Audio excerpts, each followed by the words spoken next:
He was struck with brutal force every single day since he was a child. The one doing it was none other than his own father. Why didn't my father go buy cigarettes? The giant, hairy man wanted his son to be relentless and merciless, so that one day he might rule his organization. But the boy never fought back. He even smiled as he walked to school with his little friend, until the day came when he arrived home and saw his dear girlfriend unconscious. His father, that massive man made of pure muscle, built like a frost-free refrigerator, had just taught the girl a lesson. The boy lost his mind. That night, he beat his father so badly that the man fell into a coma. The doctors didn't know if he would ever wake up. Because of this, the boy was sent to a juvenile detention center. Initially, he was a laughingstock. The boy wanted money because he had promised his friend they would live together in Seoul. So he shoveled snow, warmed up shoes, and even became the cell boss's lapdog. Today, he had even become a human target just for the sake of money. But by luck, the elastic snapped, and the money ended up falling into the toilet. The boss's order was for him to retrieve it with his mouth, and that is exactly what he did. He just wanted those 3 years to pass by. Even when a new prisoner arrived, he avoided getting involved. The problem arose on a certain day when his friend was coming to visit him. Guess who showed up to take the girl to the other world? Our very own Truck Kun. This completely shattered the boy's mind. He spent hours and hours in his cell staring at his friend's photo, until the bullies took the photo to mock him. Initially, he didn't care when they said what they would do with the photo, but when they said what they would have done to the girl if she hadn't been taken by Truck Kun, he went insane. He struck the boss's head with such force that it caused a 7.1 magnitude tremor. The joke was over, and now he would have no mercy for anyone. From now on, he has no reason to hold back. The only reason he had no longer exists.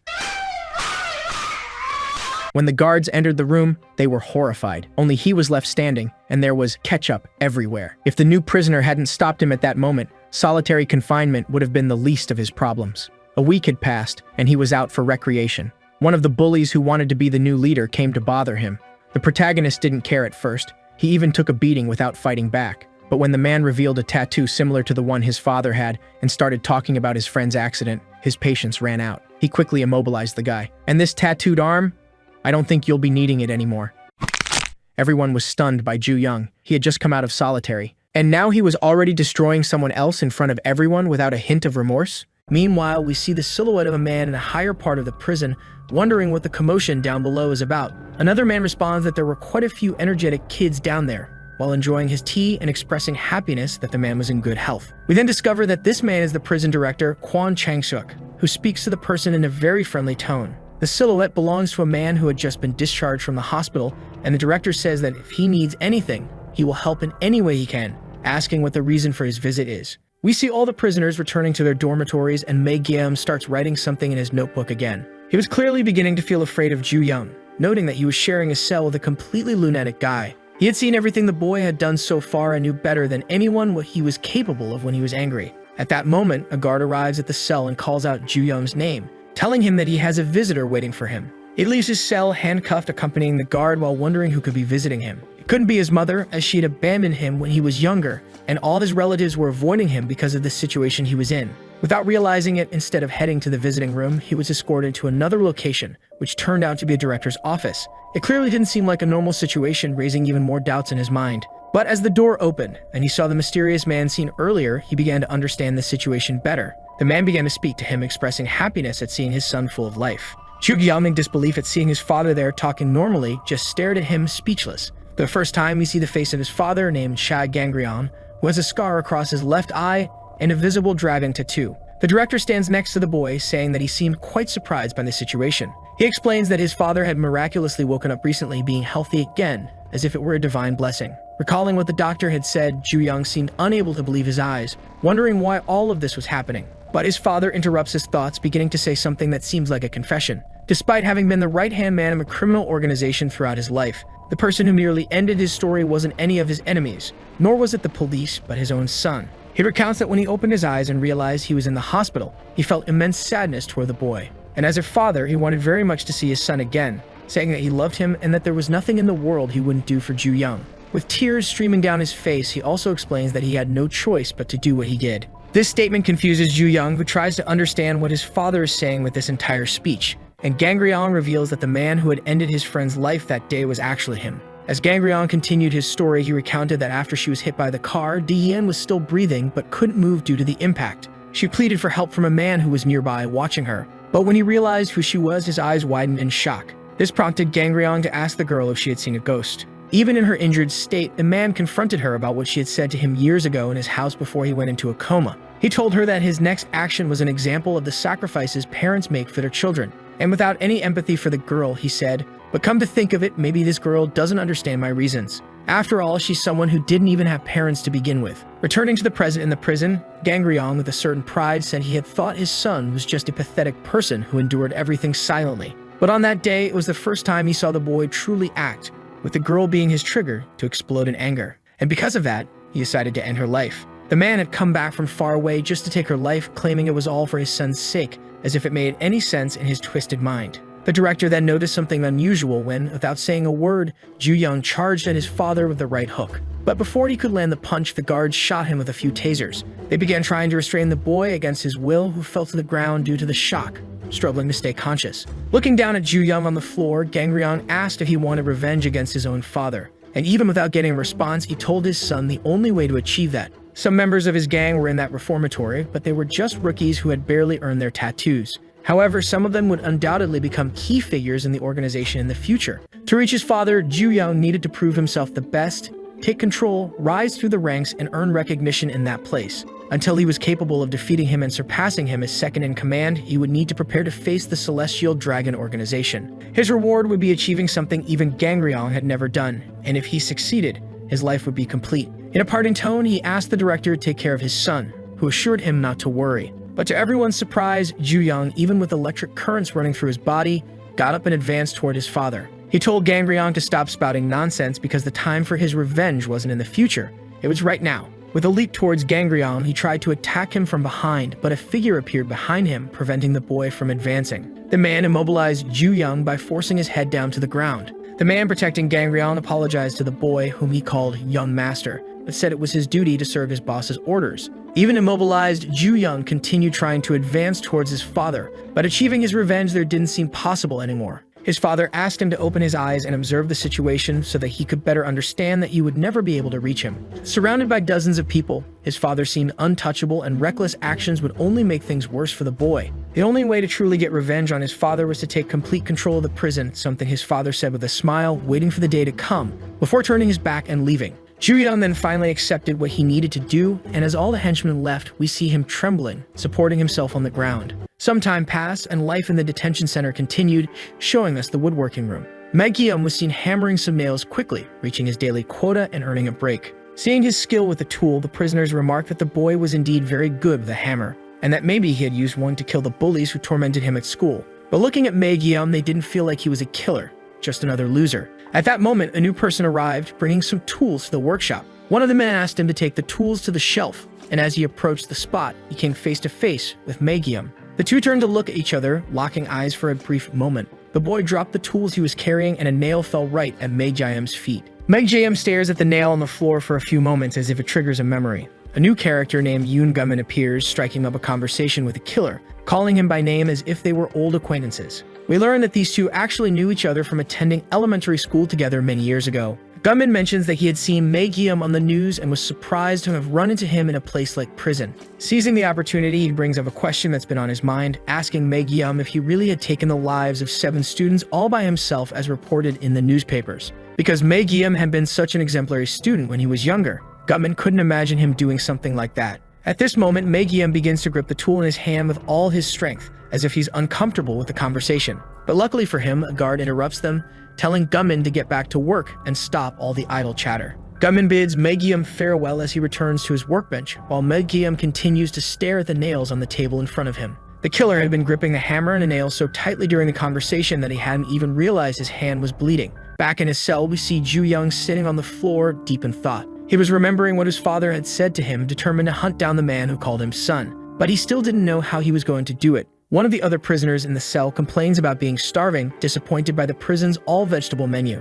They gripe a bit, saying they could die happy if they at least had a slice of pizza to eat that day. A guard approaches them, causing the conversation to stop, and Ju-young takes the opportunity to call them over to the cell. The officer asks if something is wrong, but Ju-young says no, only asking if they delivered pizza. The guard questions the boy, reminding him that he's in a prison, and tells him to step out of the cell immediately to talk. In the next scene, the prisoner who had wished for a pizza is seen holding one in his hands, his wish fulfilled. After being locked up for so long, it had been a long time since they'd eaten anything from outside the prison, and they thanked Ju-young for making it happen. Ju-young had managed this because the guards were under his father's influence. And because of this, Ju-young wanted to test how far the limits of that influence could go, given that he was his father's son. For his revenge, the boy seemed ready to do and use anything to reach his final goal. While reflecting on his plans, we see the conversation among the prisoners continue, wondering why Mae-gyeom wasn't eating pizza. He seemed strange that day ever since he had run into Gunman earlier, clearly leaving him tense and trembling. The next day, we see the two of them returning to the workbenches in the woodworking room to begin their work.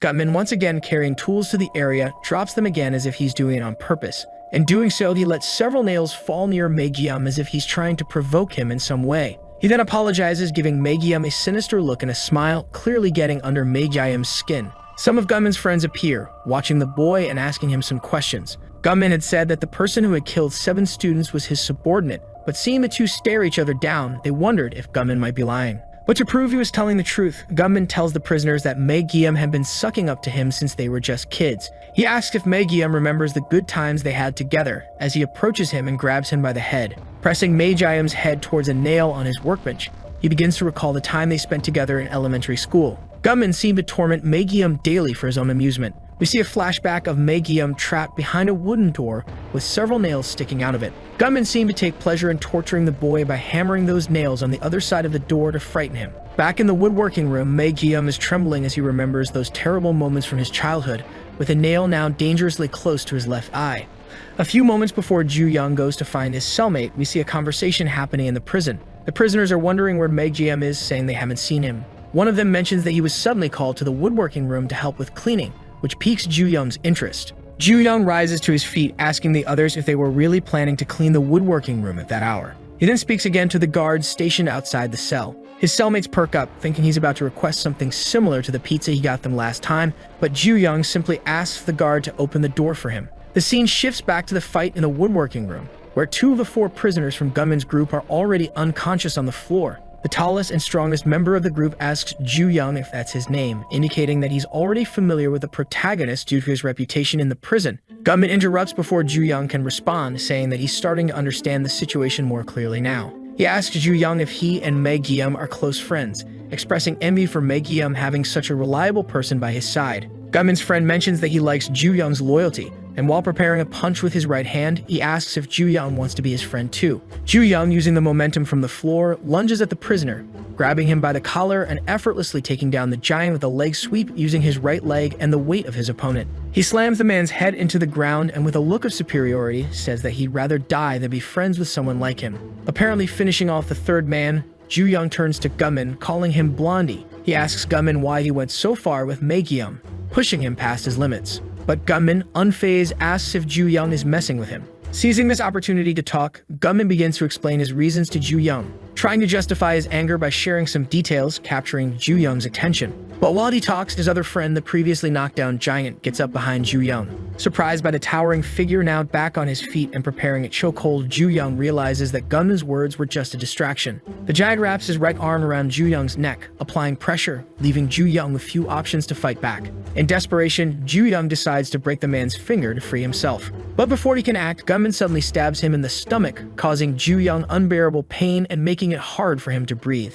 Just then, Mae-gyeom emerges from a locker, pleading with the giant to release his cellmate, warning that the chokehold could break Ju-young's neck. In Mae-gyeom's hands, we see a chain that he uses to strangle the giant, pulling him backward. Gunman tries to figure out how Mae-gyeom got out of the locked locker and remembers that the lock had broken earlier during the fight. The giant tries to resist the pull of the chain with brute force, but this is a mistake as Mae-gyeom warns him that using such force will only break his neck faster as he presses his right foot against the man's head. The prisoner struggles to resist, but Mae-gyeom warns him that if he doesn't stop pulling, his death will be inevitable. Ignoring Mae-gyeom's warning, the giant continues to struggle until he loses consciousness, collapsing to the hard floor. Mae-gyeom catches his breath and glares at Gunman walking toward him. Now it's Gunman who begins to panic, claiming to be the victim in all of this as he backs away in fear. As Mae-gyeom approaches closer, Gunman trips and falls backward, landing on his back before quickly kneeling and begging for forgiveness. He clutches Mae-gyeom's feet, pleading for him to forget the situation, admitting that he's just a born idiot,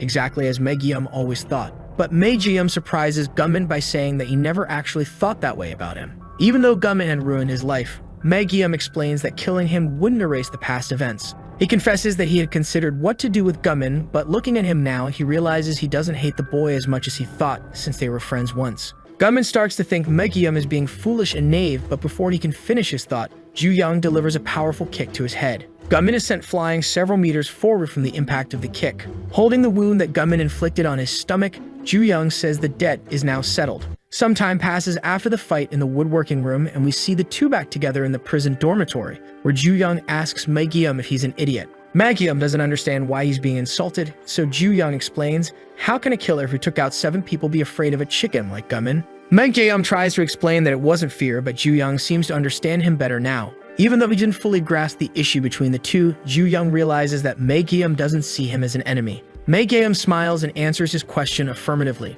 We return to the scene of the last fight, with the two of them standing after their victory, and Megiyum takes the opportunity to thank the injured Ju Young for helping him. A partnership with his first ally seemed to be forming at that moment, but they are suddenly surprised. A man emerges from the shadows, crouching next to Gunman's defeated body, muttering something to him. He asks why Gunman left the cell without his permission, expressing fear over a cockroach that had appeared. He blames Gunman for not being there to kill it, since he's terrified of cockroaches, and then he starts beating Gunman's face as if he's lost his mind. Blood splatters everywhere, making the unknown person even more uncomfortable as he becomes dirtied and filled with germs. Without caring, he wipes his face on Ju Young's shirt. He then asks Ju Young if his face is clean now, with blood stains all over and a menacing look in his eyes. Ju Young doesn't respond to the prisoner who suddenly appeared. Even though the man seems mentally unstable, this doesn't scare Ju Young. Ju Young bluntly tells him the truth, that his face is still filthy, which enrages the man. Before another fight can break out, a guard arrives, asking if their work is finished and telling them they can return to their respective cells. Before leaving, the man repeatedly mutters Ju Young's inmate number, 7199, as if trying to memorize it. The next day, we see an image of the prison yard, where all the inmates from Ju Young's cell are gathered around him, looking serious. Ju Young asks why everyone is crowding around him, and Hunaman explains the current situation. A rumor had spread in the prison that Ju Young was very strong, so no one dared to mess with the group if they were near him. The protagonist then says he doesn't mind them being close, but that they should at least not bother him because he has things to do. He wanted to return to his focus on finding the people with a red flower dragon tattoo, eager to eliminate his father's minions. Hunaman asks what he's looking for, to which Ju Young replies that he's trying to find something specific. Naman offers to help find what he's looking for since he's known in the prison for gathering information. Ju Young explains that he's looking for a specific filthy tattoo. Later that afternoon, we see everyone gathered in the prison's common room watching a news report on criminal gangs of juvenile delinquents. The situation was out of control as these gangs began forming systematic groups to extort money and material goods. The group from Ju Young's cell discusses the documentary until the protagonist mutters a word of disgust, cursing the delinquents on TV. He says that, in his opinion, they should all rot in prison, which makes his group uncomfortable. This prompts Naman to explain that not everyone there is evil at heart and begins to tell the story of how he ended up in prison. He talks about a legendary shop in his neighborhood called Tiapaki. Naman was a regular customer there because he liked the quality of the food they served. But one day, a lunatic, the son of a local congressman who abused his father's influence, showed up at the shop. They ordered food and then began criticizing the quality, deciding to trash the place simply because they could. But at that moment, Naman, who is now a prisoner, appeared and decided to confront the group of delinquents, claiming to be the leader of the Tiapaki enthusiasts. He fought all of them, leaving them unconscious on the floor, while telling himself that he had become the hero who protected that shop that day. But this incident led to him being sent to the Juvenile Detention Center due to the influence of that person. After telling his story with as much pride as possible, another cellmate chimes in, saying that Naman actually has a reputation for being a big liar. No one believes his story even though he swears it's true. Ju Young decides to lie and pretends to believe what Naman said to gain his trust. With this attitude, Naman starts to think that Ju Young wants to keep him close and that one day he might even become his right-hand man. Deluded by his thoughts, he laughs at himself while tending to what looks like a prison garden. As Naman absent-mindedly swings his cultivation tool, he accidentally flings dirt onto the face of a passing prisoner. Realizing whom he had hit, Naman freezes. It's the same man who had appeared near Gunman's body, someone who clearly has an aversion to being dirty. Now with his face covered in dirt, the man recalls Ju Young's earlier words calling him filthy. This memory triggers his rage once more, and we learn that this man was actually Naman's former cell leader, a mentally unstable individual. Naman quickly apologizes, saying he hadn't seen the prisoner there, but the man furiously asks if Naman plans to clean up the mess he made. Trembling with fear, Naman promises to clean it, revealing to the reader that this man is obsessed with cleanliness, bordering on madness. The man pulls out a can of insecticide from his pocket and sprays it directly into Naman's face. Naman falls to his knees, his eyes burning with pain, and the man explains that he had come looking for Naman of his own volition to ask him something. The man repeats Ju Young's inmate number, 7199, saying he's searching for the boy who shares his cell with Namin. Namin realizes that this is indeed Ju Young's number, and the madman explains that the person he's looking for had the audacity to call him filthy. The man is visibly upset, insisting that he works hard to stay clean, and he demands that they go together to find Ju Young. As the madman rants, Namin notices a tattoo on the man's right side. It's the same tattoo that Ju Young had been searching for, the red flowered dragon.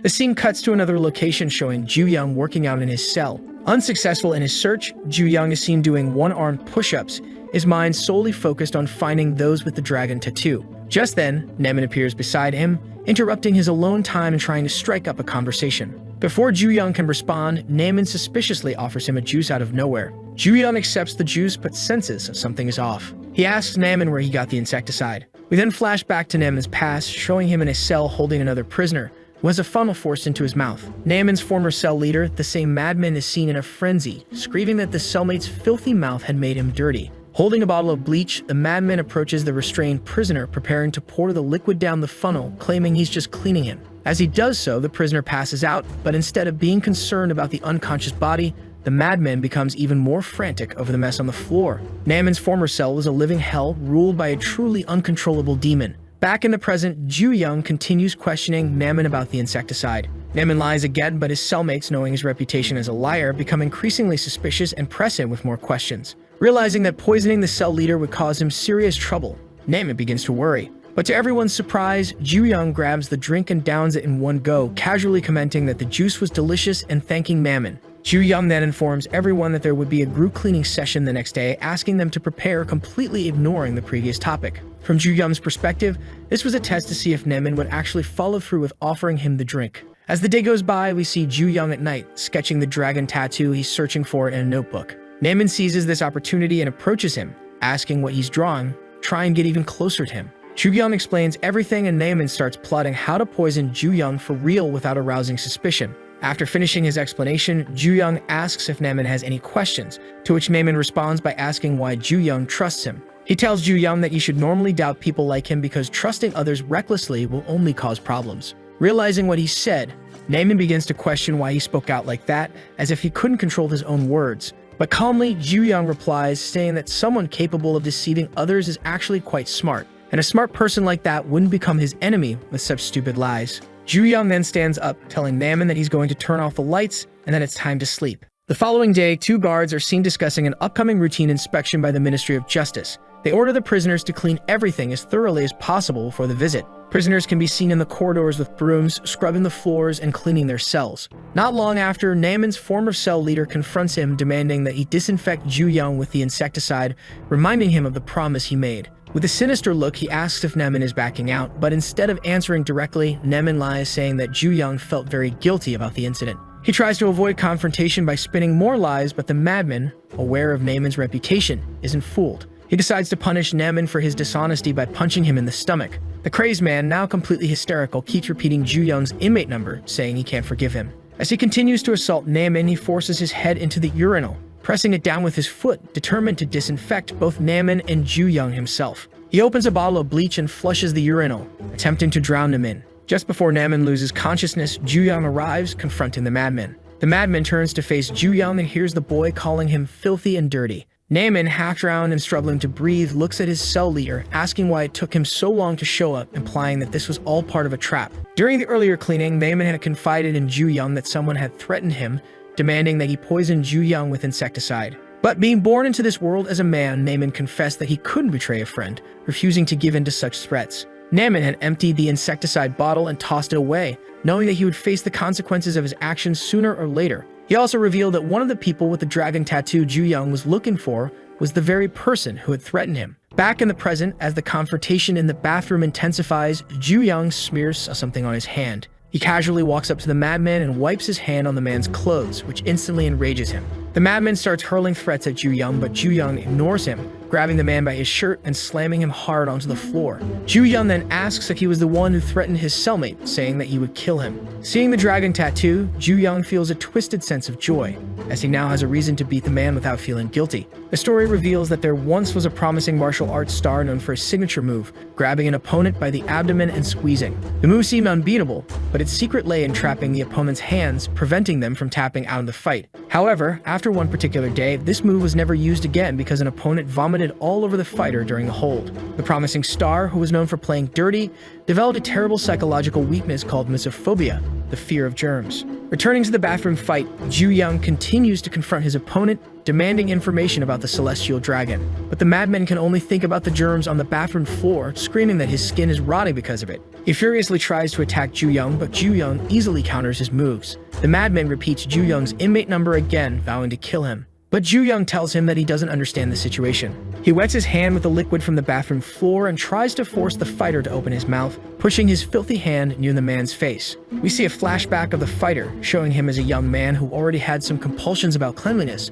complaining about sweating too much. He opens his locker, intending to take a shower to clean himself, but to his shock, someone had previously filled the locker with garbage as a trap. As the trash pours out, the fighter he had made vomit in the ring earlier appears behind him. This man had come to settle the score, saying that he had been ridiculed by others because of what happened in the ring. He picks up a piece of paper from the trash, calls the fighter human garbage, and tries to force feed it to him. But it seems that he made a grave mistake, just as Ju Young realized when he tried to force his hand into the man's mouth. Anyone who leaves this man dirty is bound to suffer the worst fate. The fighter quickly regains control of the situation, flipping Ju Young onto his back and pinning him down, straddling him with fury in his eyes. As the madman tightens his grip, threatening to crush Ju Young's organs with his technique, Ju Young's mind flashes back to his childhood, remembering how his father would never hug him, but when he decided to beat him, he would hold him with enough force to break every bone in his body. These painful memories fuel Ju Young's resolve, allowing him to regain his composure. He grabs the madman's hands and flips him back onto the ground. Ju Young, now in control, tells the madman that he's used to fighting on the ground, just like he's used to relieving himself. He delivers powerful strikes to the madman's ribs on both sides and then twists the man's arms with all his strength. Ju Young taunts him, asking if he should snap his arms or break his spine first. The madman, racked with pain, tries to surrender, leaving Ju Young confused as he had never seen anyone give up a fight before. With the fight over, the madman is left tied up with a funnel in his mouth, desperately trying to scream.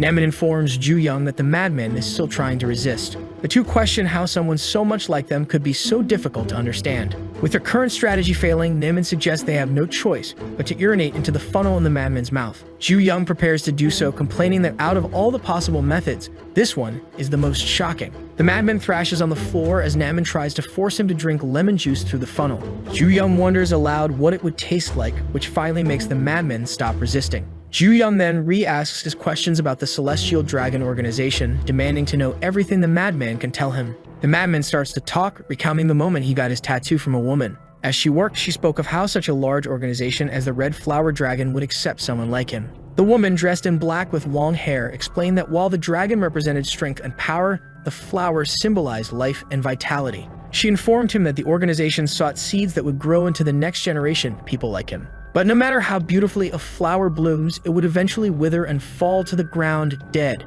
These novices were full of potential that adults no longer had. Depending on the environment and the experiences they went through, they could grow tremendously. The organization aimed to cultivate these talents in its own garden. Those who grew flourished beautifully like the flowers of the celestial dragon. As he recounts a bit about the gang's recruitment, we return to the bathroom interrogation. The madman then admits he's just a low-ranking member and doesn't know much beyond that, pleading to be released. Ju Young realizes that his father had deliberately created a violent environment for him to grow up in, ensuring that he would develop exponentially. Interrupting his thoughts, the madman asks why Ju Young is so curious about the organization, wondering if he's interested in joining them. The madman speculates that Ju Young might want to join and even offers to recommend him personally to the organization, which instantly angers Ju Young. Ju Young grabs the prisoner by the neck, leaving the man shocked and confused by the sudden attack. The madman, in a panic, insists that he's told Ju Young everything he knows, but Ju Young, consumed by fury, chokes him into unconsciousness, telling him to shut up. Ju Young then prepares to punch the man, aiming for his face, unable to contain his rage, and lands a solid blow.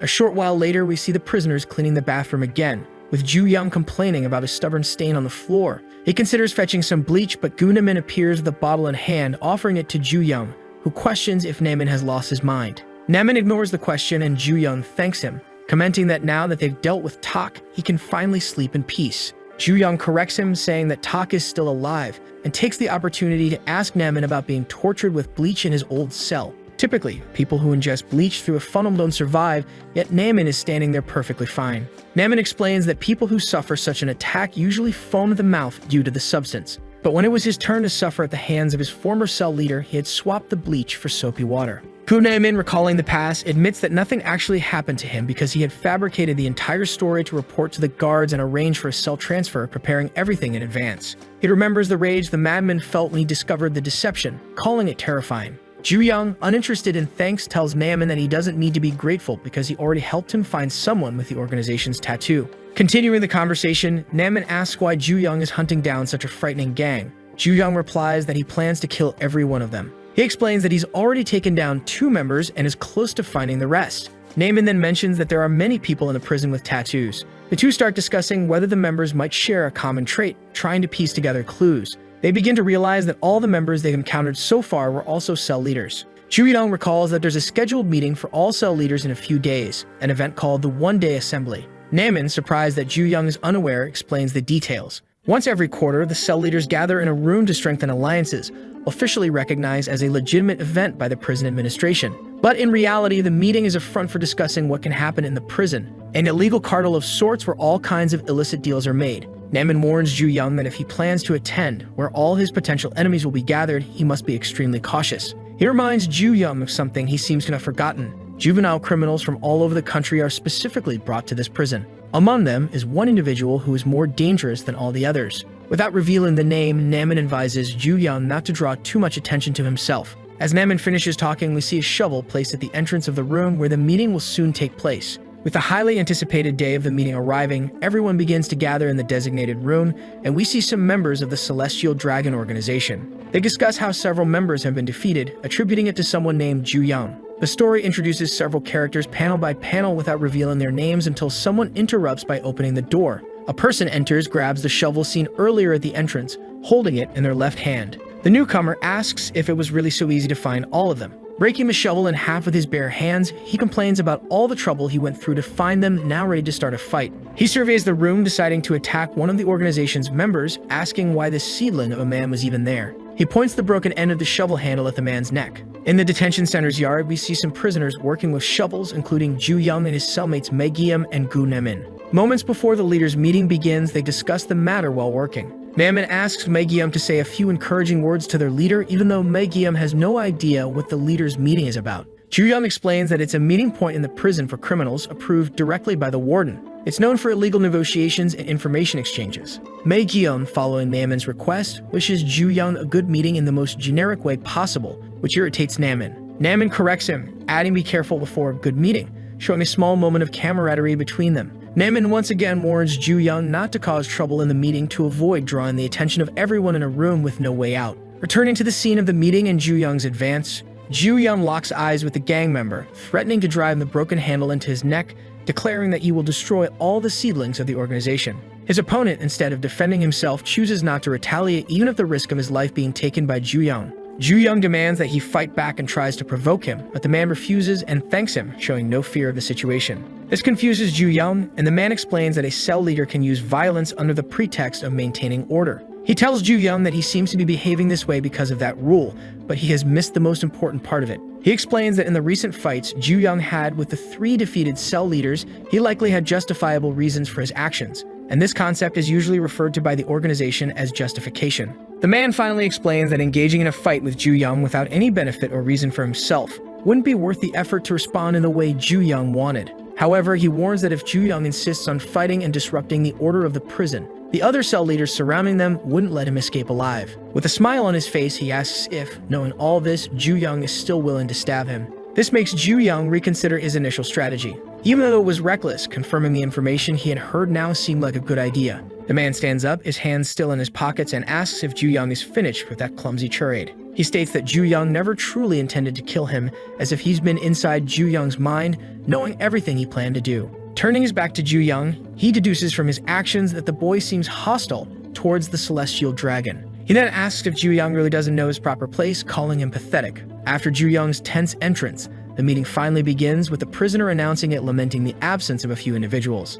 He mentions the 3 prisoners who were previously defeated by Ju-young due to severe injuries. One of the organization members, holding a rosary, mourns the situation alongside the announcer. The announcer continues, stating that the cause of all this was someone named She Ju-young, now formally introduced as the new leader of Cell 36. Everyone comments on him being the guy from the rumors and are curious about which gang he belongs to. Joyeon Cha, in turn, realizes that there are about 15 cell leaders gathered there who at first glance do not have the celestial dragon tattoo, except for one guy. As the new leader, the boy with glasses asks if the protagonist has anything to say. Then he thinks but responds by asking if there is really anything so special about being a cell leader. Anyway, the boy says he is looking forward to it, but clearly already manages to cause discomfort among his peers. Moving on to the second topic about the sources of income operated by the cell leaders inside the prison, also known as stores. A portion of the profits from these stores is going to the director, but someone there had not paid part of the tribute for this semester. The gambling den of Doan Park. But about this, the gangster apologizes for the mistake and confirms, saying he will ensure delivery by the end of the day. Speaking of which, another boy remembers a strange rumor circulating in the area.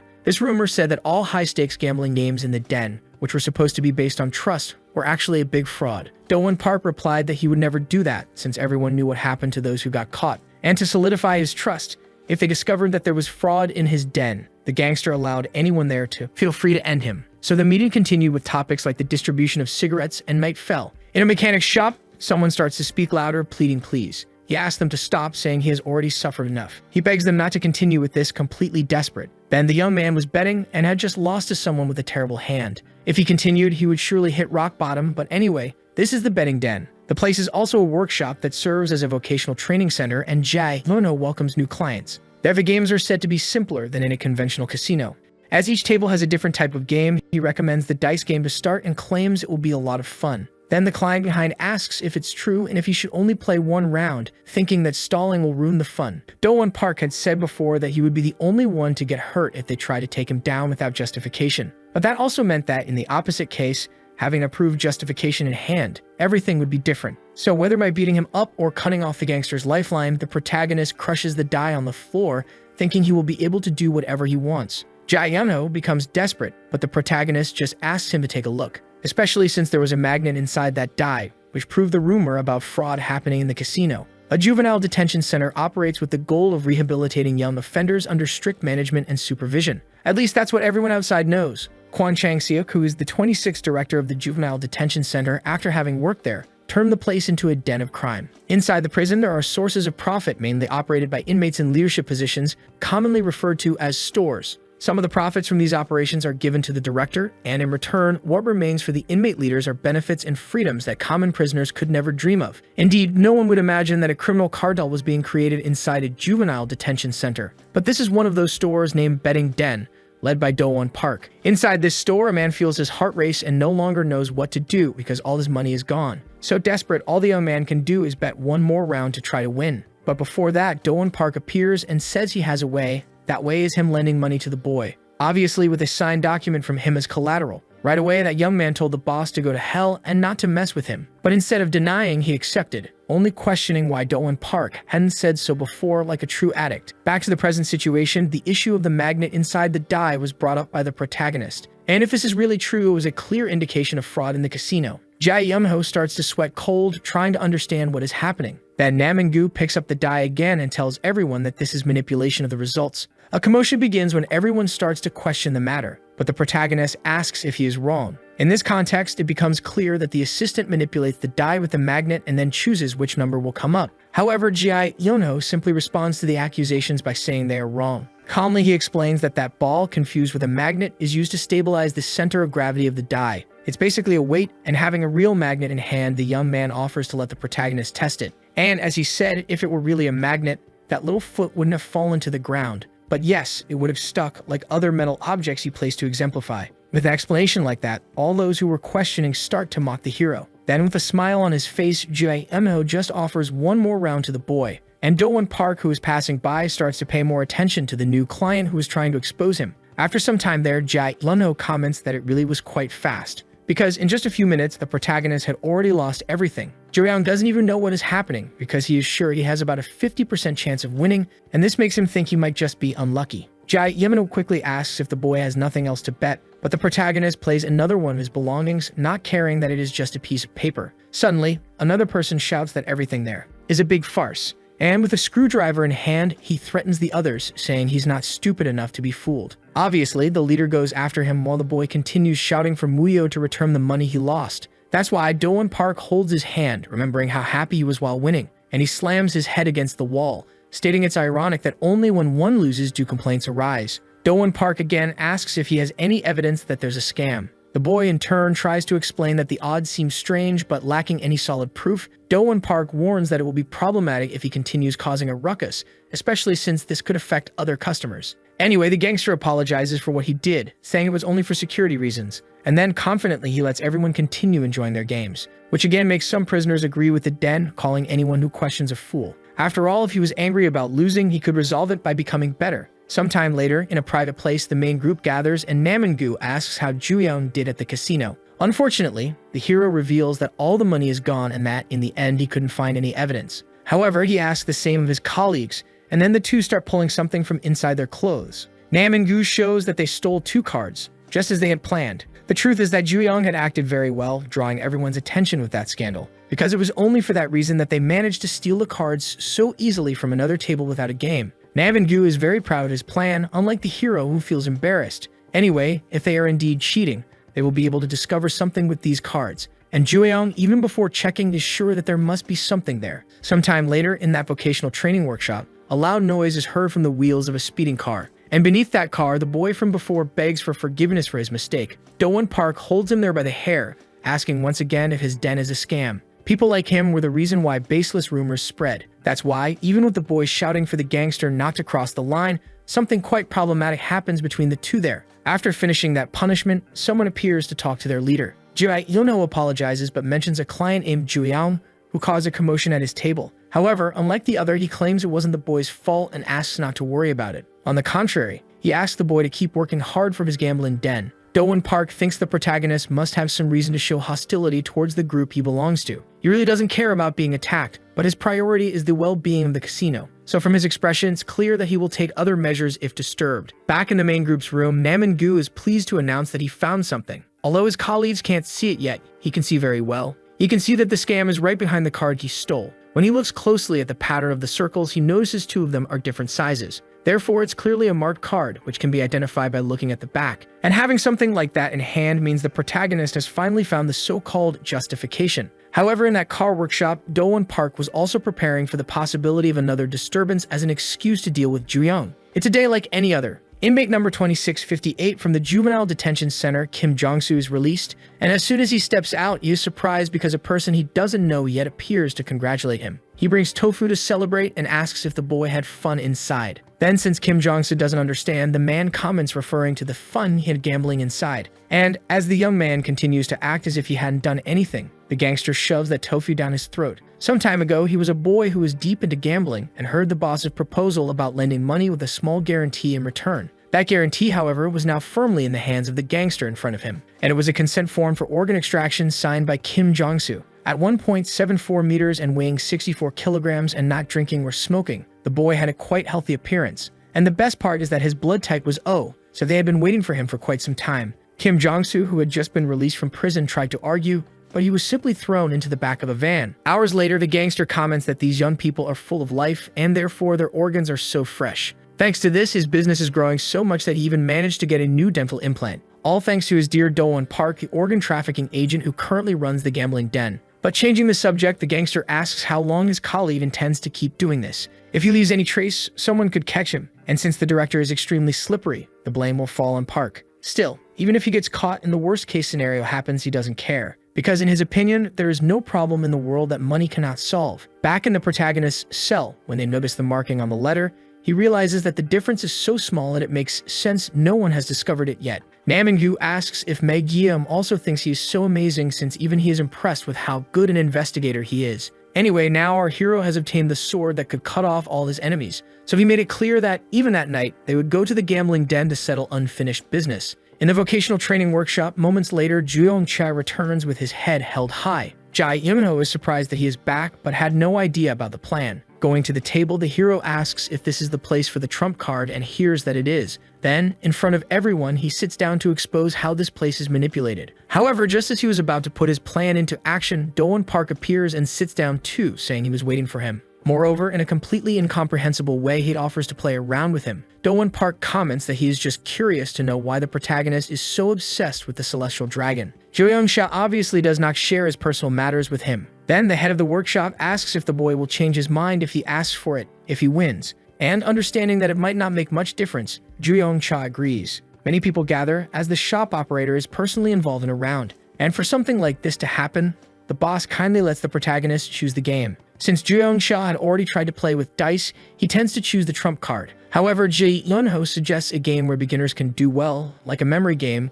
where they turn over matching cards. If the player gets the same number, they can continue their turn, but if they make a mistake, the turn will pass to the opponent. The key is to remember the positions of the cards they have seen before, but since he knows about the marked cards, Jo-young-sha believes there is no way to lose. However, if he didn't know about the marked cards, he would be completely lost. Anyway, the operator of the gambling den, Do-won Park, and the leader of cell number 36 are announced for the current round. However, from a distance, Nam-in-gu asks his colleague if he is seen correctly, and the same doubt crosses the protagonist's mind because for some reason, the marks on the back of all the cards had disappeared. Nam-in-gu asks if the marks are so small that they can't see them from the distance they are at. However, Meg-jeon knows that the truth is that these cards are not marked. Perhaps knowing about the scheme, Do-won Park lets out an ironic chuckle and comments that it is quite a beautiful pattern of cards. After all, in the gambling den, they are meticulous and only use the highest quality decks. Moreover, they have many other games for beginners, so he lets Jo-young-sha choose another one if he wants. Jo-young-sha is shocked by the unraveling of the plan.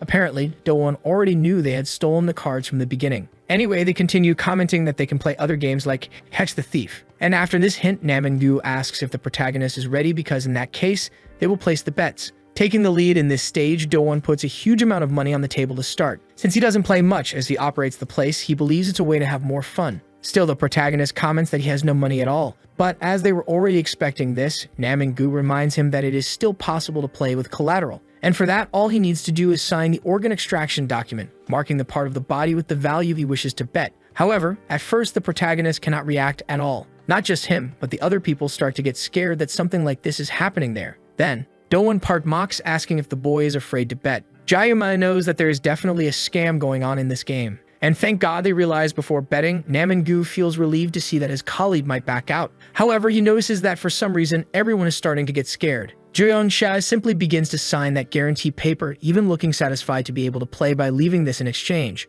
Obviously, his colleagues start to panic over this madness. However, Jo-young-sha refuses to flee from that confrontation like a coward, and from the tips of his hair to the nails on his toes, puts everything on the line in the bet. After that bold bet, the hall falls silent for a few seconds, until it ends with Do-won accepting with pleasure. The hero's friends know well that there is a cheat involved, so they really can't understand what the hell Jo-young-sha is thinking now. Jae-yemo explains once again that in the memory game you must flip the cards to find those with the same number. It is the protagonist who will start the first turn. Jo-young-sha comments that he really likes the simplicity of this game, then flips a card with the number 8 and another with the number 9 printed on it. Since they are different numbers, the turn passes to Do-won to try his luck. As expected, the gangster coincidentally flips a 9, the same number the protagonist had just drawn. Then, remembering where the other one was, he flips the second 9 as well, which impresses everyone with this luck. As always in bets, all that matters is luck. For now, Do-won prepares the next move, not even he believes it. After all, he already knew exactly where each card was placed, despite disguising it. For he had decided the arrangement of the cards with the judge and memorized all of them before starting to play. Thus, without evidence, this becomes a simple yet perfect way to cheat. In the end, he believes that Jo-young-sha will sit there oblivious until he loses everything he has, defenseless and pathetic. A long time ago, the boy's father asked why he liked him so much. Then, Do-won honestly replied that it was obviously because he made a lot of money. Because of that, he got a playful flick on the head as his father took it as a compliment. He felt proud to do his best for his son's sake, and he had the most secure and trustworthy posture of the world in Do-won's view, or at least that's what he thought until then. Because in reality, his father didn't go to the company every day, but rather to the casino. And from what he heard later, he accumulated a debt of 50 million won with a loan shark. Falling like a fool into a trap by wanting to make his son happy and bring a lot of money home, the manipulated gaming system deceived him. However, having seen this up close today, Do-won does not consider himself stupid like his father. And having already matched several pairs of cards, he thinks he prefers to be the one who deceives. Back to what happens outside his head, people mock Jo-young-sha a lot for his bad luck. At this point for them, all it was left for the hero was to cry like a baby while his organs were being ripped out. However, Jo-young-sha asked if he should show everyone now. He asked if he should show everyone that this game is in fact manipulated. Unexpectedly, in his last attempt, The protagonist manages to lift 2 cards with the queen symbol. People start to think he is having a bit of luck, perhaps just coincidence. Even if God was smiling at him now, it would still take time to reach 16 pairs. However, he hits it right again and again, matching more and more pairs of identical cards. Then people begin to be baffled by how he is getting every single one right. 13 correct pairs had been drawn at once and the game was almost over. Do-won Park finally starts to feel fear because only he and the judge knew the positions of the cards. However, knowing this was already enough to reveal who had plotted against him. The day before, when they had finished the job, a note was left near where Naman-gu was. So, out of curiosity, he obviously picked it up to see what it was about. At that moment, he remembered when the protagonist, who had already lost everything, bet that piece of paper keep playing. And he opened it, realizing there was a message written saying to come to the back of the bathroom at a certain time. Perhaps by instinct, he went there to ask why the protagonist had called him. Then Jeong-chae quickly replied that he knew about the cheating in the gambling den with the cards. Obviously, Naman-gu didn't confess right away to avoid facing the consequences. However, he knew that someone had stolen cards and that they had probably already swapped all of them for unmarked cards. That's why the protagonist called him there to be direct and offered the young man a chance to save himself. Both he and the other judges in the gambling den were working only to pay off their debts. Because when lending money, people put their organs up as collateral. In this case, Jeong-chae made himself available to pay off his entire debt, as long as he helped him. Naman-gu was scared because if he sided with him and the plan went wrong, he would be killed. Jeong-chae heard that the boy's debt was enormous and that he might not be able to pay it off when he was released. After all, from that day on, Naman-gu had only 1 week until he was sent away from jail. The protagonist truly doubted that he wanted to be dragged to an operating table the moment he regained his freedom, so he gave him a task as simple as rolling a pair of dice while lying down. All he needed to do was, when everyone was watching, expose the truth about the rigged games. Back in the present, after all that, the protagonist comments with a smile that his luck, it seems, is quite good. But while Do-won Park tries to understand, he corrects his statement, saying that perhaps his memory is good, since he memorized the position of all the cards that Do-won Park and his henchmen had predetermined. To make it even clearer, Naman-gu himself confirms the protagonist's position, revealing that, until now, all the games in the gambling den had been manipulated. Moreover, he also claims that he can show the prisoners all kinds of tricks that were used. This causes people to start to panic gradually and ask for some retraction from the boss. Do-won Park, trembling with rage, asks if they really said that his den is rigged. And with his expression bubbling with fury, he asserts that it is a ridiculous accusation. He tries to talk his way out of it, but Jeong-chae doesn't give him time for that as he immediately slams his face into the ground. After all, this was already a plausible justification for doing so. Earlier, Do-won Park had made it clear in the manager's meeting that if frauds were discovered in his den, it could end him. So as the gangster himself said, Jeong-chae was there ready to fulfill the consequence of that promise. Years ago, when the bills started piling up, the father knocked hard on the door for his son to open. He thought he had the right to be there after betting all that money. Do-won Park, who knew nothing of this, asked what his father meant by that. Then, curled up on the floor, the man said he hadn't done anything wrong since Do-won wanted him to make money. He liked a father who made money, so he ended up in that situation. Sometime after this tragedy, due to the debts accumulated from gambling, his father became bedridden. And that was when Do-won began to realize the problem of the difficulties caused by not having money, since without it he couldn't protect his family. Back in the present, the protagonist continues his sentence, saying that he will finish off the young man. However, when he was about to end everything with an attack that should crush him, he had an inconvenient surprise. Do-won had escaped from there, or at least that's what he thought, because suddenly he appeared from behind with a punch that sent Jeong-chae flying. Besides betraying him, Naman-gu had also incriminated him as a swindler, so the boss made sure to grab him by the neck to make him pay a high price. Even while being choked, Naman-gu screams that he has the evidence that proves what he is saying. However, Do-won responds by asking where this supposed evidence is. To his misfortune, the other judge who worked with him was hiding the evidence at that very moment. So the boss manages to play the victim, saying that he is the one who should be angry and apply the proper punishment.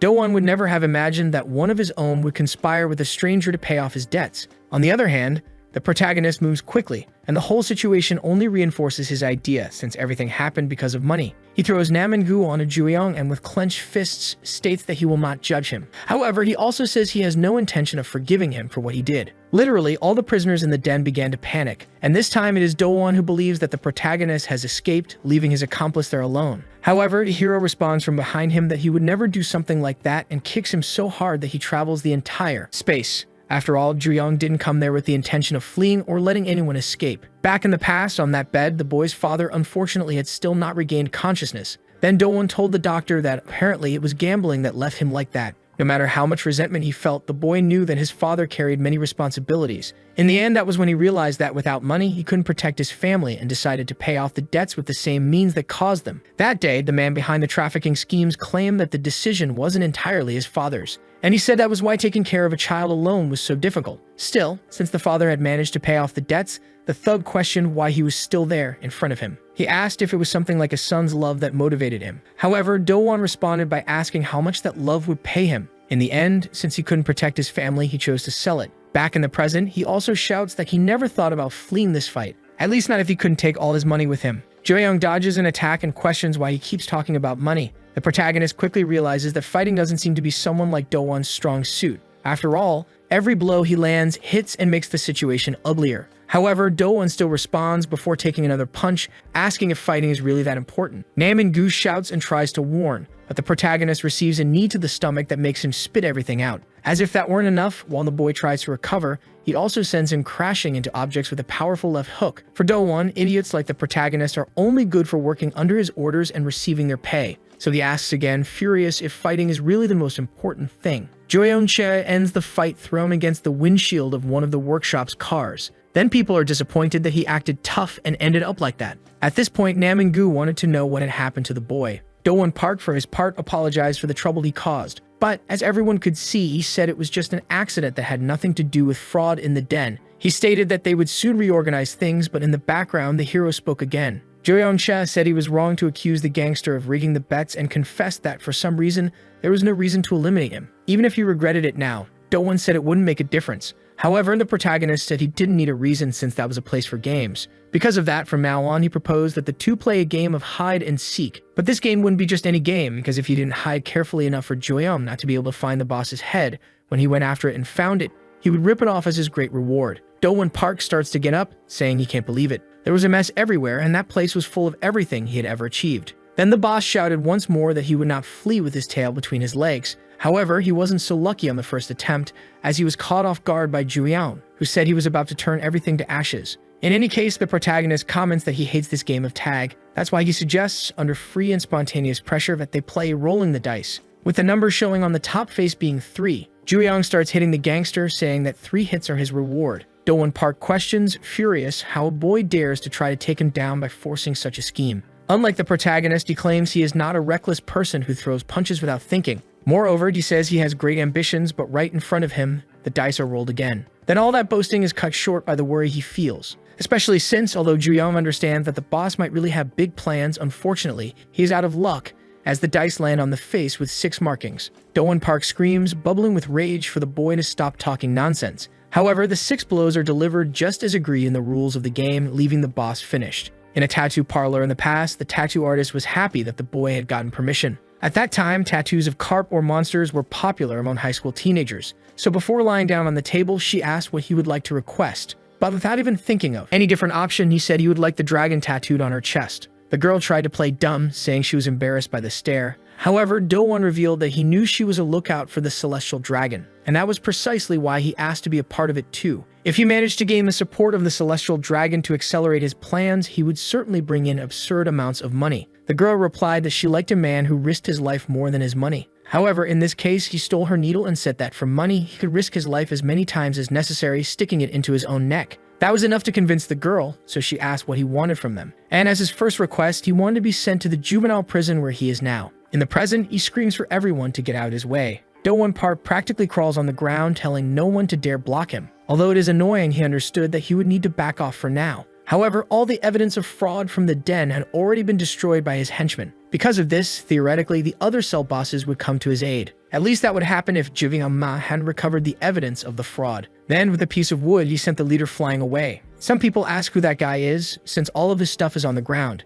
However, Jivyang-ma asked them to look carefully, because one of the judges was fleeing with those things, since they were precisely the evidence that this place was a fraud. Namin-gu becomes hopeful again, seeing that his friend can be useful sometimes. Anyway, the feeling of revolt among the prisoners begins to develop. However, Do-won Park seems to not understand his place. Even practically fainting on the ground, he continues to cling to his bills, because he only cares about protecting the money he earned with so much struggle. Then Jo-young-cha helps him by pouring a little gasoline on his clothes to cool him off. And after emptying the gallon, he announces the next game, and also the last one they will play. Regarding the name of this game, the protagonist likes to nickname it Try to Resist the Electric Shock. Since Do-won Park lost the last game, this would be his final turn, but the boss continues to worry only about the bills, shouting for the hero to stop. However, some time ago, he had already been warned about this. so he made sure to remind that all these achievements would turn to ashes now. The electric current is so strong that it leaks out of the stage. But before doing anything, the protagonist stares at Do-won Park completely defeated on the ground. Perhaps from the shock of seeing his money being burned, he fainted. In the end, Do-won Park was totally beaten and defenseless, but that was not the main issue.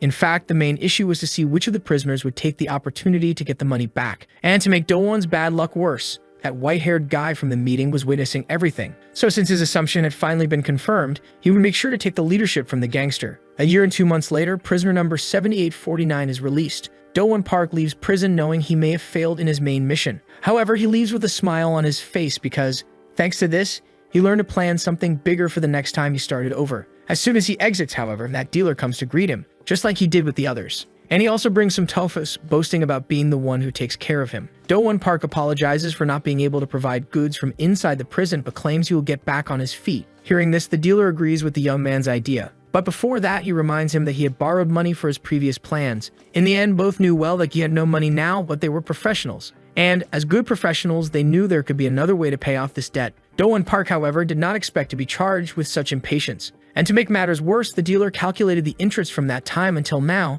and said that the amount had reached 1 billion. Therefore, instead of talking, he simply sent the former boss of the den into the van since his client was already waiting for him. Returning to the present time, Mam and Gu had warned that Do-won was already out of the game. All of this, obviously, thanks to his sharp observation, but Jia-ma also remembers that he helped. Anyway, the protagonist thought that with this, he had already crushed 3 of the seeds of the Celestial Dragon Gang. However, there was still another target to follow, and that perhaps had coincidentally appeared now. Inside the protagonist's cell, that white-haired boy was there for some reason. And as if that weren't enough, he asked, showing a picture of Juyoung if it was the girl next to him who died in the car accident. However, there wasn't even time to mock that because the protagonist flew at him with his right hand stuck to the boy's face. And besides that, when he threw it on the ground, he asked Nam and Gu for a pillow. After all, he would need it so that no screams would be heard in the prison corridors. Before that, the white-haired one was in a cell that for some reason had various writings on the wall, all about someone's mother. So he found everything very boring and asked if there was something more interesting that would make his dopamine act. Anyway, it was also at that moment that claiming it was quite easy to find them, they had an unexpected visit from the protagonist. He asked if this was where one of the seeds of that organization was, and since that was the case, he would have to deal with all those damn seeds in his own affectionate way. However, the white-haired boy was positively impressed because he had just reached the dopamine he needed. Back in the present, Juyoung-cha still smashes the boy's face against the wall and with his fists raised, says it's better to silence him since he's making too much noise. However, before landing the punch, something is placed right in front of his face. And even in that situation, the boy still mocks, saying it's a surprise. He had drawn a tattoo of a dragon and asked if the protagonist was looking for it. Therefore, using his body's momentum to his advantage, he escapes the hold, suggesting he could help. To get rid of those dragons one by one, the boy comments that they should clarify the misunderstanding. In fact, that photo had fallen from the sketchbook and had no malicious intent behind it. After all, in his opinion, he was a benefactor who wanted to help. Still, the protagonist just takes the photo from his hand and tells the prisoner to go away. However, the other responds that he thought he was smarter, but apparently he's more stupid than he seems. As he is a cell leader, he's free to fight as much as he wants there. But if he keeps going after others without thinking, he will end up dead at their hands. It is said that in juvenile prison there are guys much more dangerous than one can imagine. And so the boy asks if, still, the protagonist will refuse his help. Like it or not, he had appeared out of nowhere and making an unexpected proposal didn't seem trustworthy. Moreover, the hero was still trying to understand what the prisoner would gain by helping. To answer this doubt, Juyoung-cha asks what the messy-haired boy is thinking and what he really wants. Then, just like before, he replies that what he seeks is that explosion of dopamine. The next day, in the juvenile prison auditorium, several thugs gather and can hardly believe it. In a juvenile detention center, filled with the stench of rough and rude boys, several girls had arrived. Because they were from the church, many of the prisoners with malicious thoughts praised the Holy Spirit. And, as expected from the great cathedral, they commented that their blessing was on another level. One of them tries to get in on the act, but even a prayer manages to go wrong. In any case, the fact that this event is promoted by the Cathedral of Heaven catches the protagonist's attention. A long time ago, in a similar cathedral, someone was singing for him to hide because they were going to look for him. It was his classmate, who was singing a typical hide-and-seek song. Her name was Daeyeon Lee, who was the protagonist's childhood friend until he was 17. Then, after walking a bit more, she managed to find the protagonist sitting there. That day, she had just caught him sleeping again, so he was a bit irritated, but the girl said it was cold to be there at night. Still, Juyoung-cha assured her that any place would be better than his home, which caused discomfort in the girl. Changing the subject, a sound of a door opening made the protagonist ask if she had brought someone. However, she denied it. That person was Luna, who was looking for her sister from the orphanage. Even before finding the two, Una shouted that if the girl was late, she would be reprimanded. Then the protagonist asked what Daeyeon was doing on top of him, but she assured him it was just to avoid being caught. Anyway, that memory ends, and back in the present, the thugs continue trying to suck up to the religious girls. One of them becomes more fixated on a certain girl who radiates light, has a sweet voice and celestial beauty. And when asked where she was, they replied that she was right in the middle, really looking like a saint. Then our hero was also surprised. After all, that girl there was precisely Lona Sung, with whom he had contact in the past. And just as he recognized her, when their eyes met, the girl also recognized Juyeon. Later in the prison cafeteria, a girl calls her friend Uni, reminding her that they came there to spread the faith. However, based on the behavior of the prisoners, she does not believe there is hope for that. The way they look at the girls is like true predators. That's why some of them go to the nuns who are providing food, and one prisoner in particular hands over a box. With a subliminal message behind it, he maliciously licks a can. The two are afraid to know what is inside the boxes they received. Uni practically screams that they shouldn't continue helping these scum, then her friend scolds her. Still, she maintained the opinion that feeding them would be a waste. To counter this stigma, Joseph Namgum was the next prisoner and thanked them for the food received. Obviously, he also thanked the sisters, wishing that grace would always be with them. Then the two began to think that Joseph might be Catholic. However, besides praying in the name of the Father, the Son, and the Holy Spirit, he also prayed in the name of Buddha, which ended the thought that he was a religious person with a dogma similar to theirs. Finally, one of the girls wondered why Yuna was taking so long, since she had said she would just take a quick break. In a private place, the girl asked why the space was so cramped. And next to the protagonist, she also felt embarrassed, as it was a bit warm. Joyeon Cha, for his part, apologized, saying it was the only place he could go without being interrupted. Anyway, it had been a long time since they had talked like this, so it sounded a bit strange. After all, the three of them had a lot of fun together back in the day. Inevitably, the girl brings up the subject of Daeyeon Uni, recalling the moment she left them. And about this, the protagonist tries to say something. However, Luna interrupts him, saying she already knows they were always together and that it had always just been the two of them. But knowing this, she hugs him, saying she understands how difficult that time was. And no longer wearing that church mantle, she hints that it must have been lonely. Years ago at school, when Yuna passed by for the first time, the students said they had never seen anyone so beautiful there. But one of them already knew it was Luna Sung from the first year, even though that was the second floor. That's why they were curious to know who she'd gone to meet. Going up to the protagonist, she asked why he hadn't responded. Then he apologized, but it was bad that he hadn't even taken a look. Anyway, she still had many gift cards she received for her birthday and couldn't use them all by herself. So she suggested that Juyeon help her, but he refused, saying he had plans with Daeyeon. He apologized and left to resolve that matter the next day. Yuna then found herself alone, but from her expression, she didn't seem to have given up so easily. Returning to the present moment, Juyeon Cha was at a loss for words. So the girl commented, embarrassed, that she knows well how it feels to be alone in this world. But precisely because she knows this, she doesn't want to leave the protagonist alone and assures him she will be there to help. By the way, he still hadn't replied to any of her letters. So he apologized, as always, saying he was busy, and asked if something had happened. But the girl just laughed at how serious he continued to be while trying her best to show off her body. However, it was so he could read the writing on her tattoo well. A conversation outside about some Chief Kim interrupts the two. Guards hear that he is serving lunch and being starving, head over there. In this case, Una remembers lunch and becomes desperate for having rested so much. So she says goodbye, saying it was good to see the protagonist after so long. And Juyeon Cha says the same, assuring her he will meet her outside in 3 years. However, about that, the girl warns that it won't be necessary because she will be back next week. From now on, the Cathedral of Heaven will make regular visits every Sunday. And for her, this will be great since they will be able to see each other more often. Later, the same question arises if the prisoners liked it, and dressed in an apron, she offers to clean up the mess. The bums behave somewhat politely, saying that as trash, they should take care of it, but she doesn't consider herself superior. Anyway, all that boring conversation disgusts the other girls, until one of them speaks loud enough for the protagonist to hear that the girl is flirting. One comments that Yuna has the courage to act like that with criminals, and the other nearly vomits. In the end, they conclude that that rumor about the girl must be true, a certain rumor about her recently visiting motels. So the two mockingly comment that she is definitely a saint, but a saint of love who adores lust. In a later sermon, a missionary lady cries out to the Lord for her need. Then the prisoners joke that they are also in need, and this time they don't even try to believe in God. Finally, John 8:29 is recited with the fateful phrase, "You shall know the truth, and the truth shall set you free." Anyone can be freed from sin in the truth and love of God, which means they can be free. And so, just for today, this nun decided that the prisoners would be free to enjoy a good performance. Then, all those opportunistic thugs began to believe in God again as if by magic. Without those heavy missionary outfits, the girls from the cathedral were more relaxed and exposed. So, as they performed a sort of dance, those thirsty prisoners obviously began to worship. Even more so when they realized that the saint was participating in the midst. One of those filthy thugs said some rude things about her beauty. Then another prisoner teamed up with this thug to go to the bathroom and then stop by their break room to do something funny. Later, when the show ends, one of the girls confides in the nun that she couldn't hear anything due to all the noise. Anyway, Minji Kim was dressed in pink and playing with another colleague. Then outside, those prisoners started to get excited. And from what they had already heard, they were eager to see colors of other things too. How they could get there?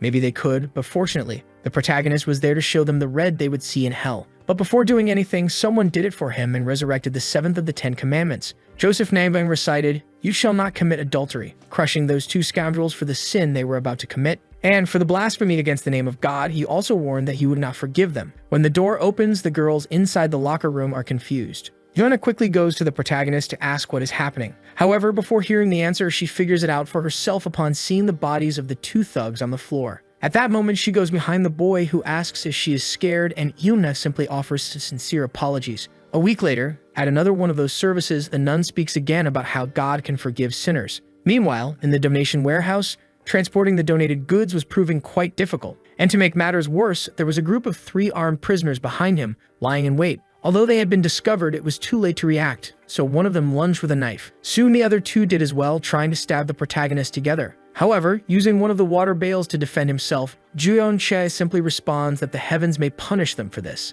After all, like it or not, they just damaged donated goods. Anyway, the protagonist crushes the bale, soaking all 3 of them. And while they are dazed, he goes behind them, saying he knows they are not the ones behind this. So he simply knocks all 3 to the ground and with a frightening expression asks who is the mastermind. However, at that moment, the storage room door is opened by one of the guards who questions what they are doing there. And to make matters worse, he notices that one of the missionaries is huddled in the corner of the storage room. Even the protagonist is startled as he hadn't seen her there. Given her condition, he begins to panic, thinking they had done something to her. However, the unexpected happens as Luna points to Juyeon Cha and says that he was the one who harmed her. A phone conversation asked how much a person charged, and it was agreed that she would send photos at 7 o'clock, which pleased an older man. A girl who was already there said that this man could no longer change his mind. It was Yumha who, charging 500,000 won, asked if he would really give that money. To which the man replied that yes, after all, he had enough to burn. Anyway, he began to focus on, saying how beautiful she was and that she should thank the heavens. Moreover, he also asked her to sit next to him, since apparently he didn't know how that would work. However, at that moment, a huge noise cut through their conversation and someone as big as him entered through the door. The man desperately questioned who it was, and this man judged it as an illegal meeting. On top of that, from someone who claimed to be a pastor of a church. Even trembling, the pastor asked if he was really being threatened by the two, because he was very influential, but still received a punch right in the face, and several others right after, which for the man was not a problem, since with that behavior, he was not a pastor of a church, but rather of a cult. There was also a hidden camera in Yuna's bag which had been recording everything. However, even so, the large man told the pastor not to worry, because they would make an agreement to keep that wrongdoing confidential for a reasonable amount in the name of the heavens. A long time later, in a distant place at the storage prison, the inmate Juyeon Cha was sentenced to 10 days of confinement in a solitary cell. That same guard asked the young man whether he had done something similar during a visit. He was already aware that the boy had been receiving special treatment from the director. However, since this time it involved someone from outside, the confinement was unavoidable. Furthermore, even the Ministry of Justice was monitoring the security cameras. So the guard explained that he could not allow him to leave and had to go, but not without expressing indignation while wondering how he could have done something so unacceptable inside a prison.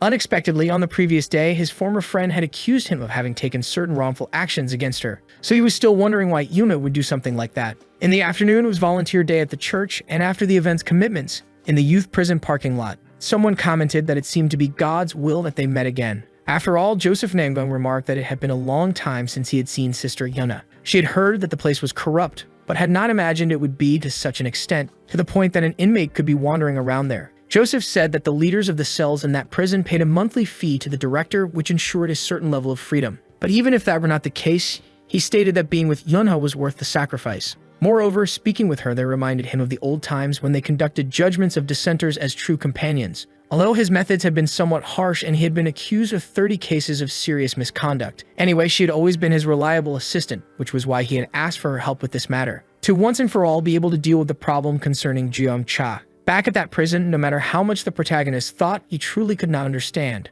The circumstances, it seemed that someone had tried to set a trap for him. Those who had tried to intimidate him in a larger group with improvised weapons had merely been a distraction to buy time, and the real objective was to use Yuama to accuse him of attempting to harm a woman. However, in the end, at the most critical moment when the girl went to speak to the guard, she changed her mind and said that she had been saved. Vana accused the three of having dragged her to the place to harm her and presented Juyong as the hero. Then, at first, the guard simply asked his colleagues to take everyone outside. And this made the protagonist wonder how Yuna had ended up being used by someone. Who that person might be, he did not know, nor did he understand why she had changed her mind at the last moment. In the present, the protagonist called the officer saying he had a request to make. The guard obviously said that it could not be anything noticeable because of the security cameras. But the protagonist explained that he only wished for him to call someone to come there. Back in the parking lot, Joseph commented that on the first day the girl had visited the prison the previous week, she had hidden behind someone to avoid him, and he had noticed it when he saw her. He realized that she had already been influenced by that dissenter boy. Precisely because of that, he had given her an opportunity to judge him directly with her own hands. However, shortly after praising her so much, he asked why she had not done so. Thona asked, trembling, whether they could stop those judgments. She recalled that she had done everything he requested outside the prison until then, so the man asked whether she had forgotten that he still possessed those recordings. Since she had done well so far, all she needed to continue doing was to help as she always had. Moreover, he also mentioned the girl's mother, which was the final straw that made her stand and threaten to report him. Anna shouted that he had committed offenses and other things, but she was restrained immediately without even having the chance to contest. And with the girl held down, Joseph called her a corrupted dissenter. However, he also told her not to worry, because he would purify her with a special method at that very moment. Vanna cried out in despair as if she were about to die, but the man did not care since there was no one around to hear them. It was exactly the two of them there, and everything was unfolding for the worst, until the bus door shook and caught Joseph's attention. Slowly, a person begins to climb the steps of the vehicle, and the girl's crying comes to an end. At the end of that corridor, Juyong appears outside his solitary cell, determined, and then Joseph asks how he got there. He doesn't understand how the protagonist managed to get out of where he was. But, in any case, still on top of the girl, he asks him to wait a minute because there's something he needs to finish. And instead of shouting at Juyong, he simply presses the emergency button on the bus, causing the doors to close, because he was also about to start and finish what he came to do there. In that earlier conversation with the guard, when the person he called went there, she was confused. The boy with white hair was jealous that he had gotten a private room. He said he also wanted to go in there, but Juyong stated that he didn't want to play. In fact, the protagonist remembered that the boy had said before that he wanted to help because he was his benefactor, so he was demanding now, and he wanted proof of how the messy-haired one could help with anything. In this case, all that casual talk went away, leaving only one question. He wanted to know what he needed help with, but he needed to know every detail. Back in the present, the girl finds the protagonist again, and both seriously and angrily, he tells Joseph to get away right now. The prisoner's response is a joke about it being a religious activity. Then, even angrier, Juyong shouts that he's telling him to leave. And in that case, Joseph really stands up, saying he already mentioned it was just a religious activity. And he also mocks, saying it's hard for heretics to understand. Juyong moves first, not letting the enemy take advantage with a powerful punch to the gut, and then tells him to stop talking nonsense because, just for what he did to Yuna, he has already committed enough sins to deserve to be torn apart alive. Juyong Cha unleashes a flurry of punches against that criminal until all of his clothes are torn. But Joseph remains firmly standing without any damage of a human wall. He concedes, curiously praising the protagonist for being the first to attack only the vital points. But Juyong Cha responds with a kick, saying he won't explain anything to the criminal. Then Joseph first explains about his strength, but he says he didn't learn it from humans because, in his opinion, what he possesses was solely granted by God. After all, this is a blessed body, and he decides to prove it with his next punch, which makes the bus shake like an earthquake, revealing the face of God's angel, which to the girl's despair makes her friend fall to the ground. Joseph claims to be the one in charge of judging heretics and also asks if it's not true to affirm himself in front of his sister Yuna, a long time ago at the summer Bible camp for kids. Currently, Luna said she was living separately from her family because of debts, but by the grace of God, she prayed that one day she could be able to live with her mother again. Many thought she was amazing for not only having separated from her mother due to the debt caused by her father, but also for paying everything on her own. So they also felt compassion and prayed for her well-being. Later, in one of the camp corridors, the one who had been listening to everything before introduced himself, saying Amen. It was already late afternoon when he called the girl's name. Joseph introduced himself, saying he was one of those who participated in the Bible camp the previous week, and by a twist of fate, he heard about the unfortunate circumstance of his sister. Regarding the debts, he then said that there might be a way to help with that. A quick way to pay off such a large debt piqued her curiosity, especially since Joseph was proposing something he considered benevolent, wanting to judge the heretics, and from what he had already seen of her, the boy believed that Yuna had the perfect qualifications to help him. Returning to the scene on the bus with the heretic who seduced his sister in hand, Joseph prides himself on practically already coming out victorious and prepares to judge him mercilessly. However, he receives a strong blow to the back of the head, along with an embarrassed shout from Yuna, who who with a simple umbrella tells him to stop that. Finally, he tightens the protagonist's shins and throws him away with force until he hits his head and makes the bus windshield crack. Anna can barely contain her worry, but she had another bigger problem to face, and it came in the form of a slap. And despite considering her corrupt now, Joseph again told her not to worry because he was about to start the purification. Before that, however, suddenly a chill runs down his spine and he falls to his knees, unable to control his body very well. The situation gets so bad that he starts to spit blood all over the bus floor.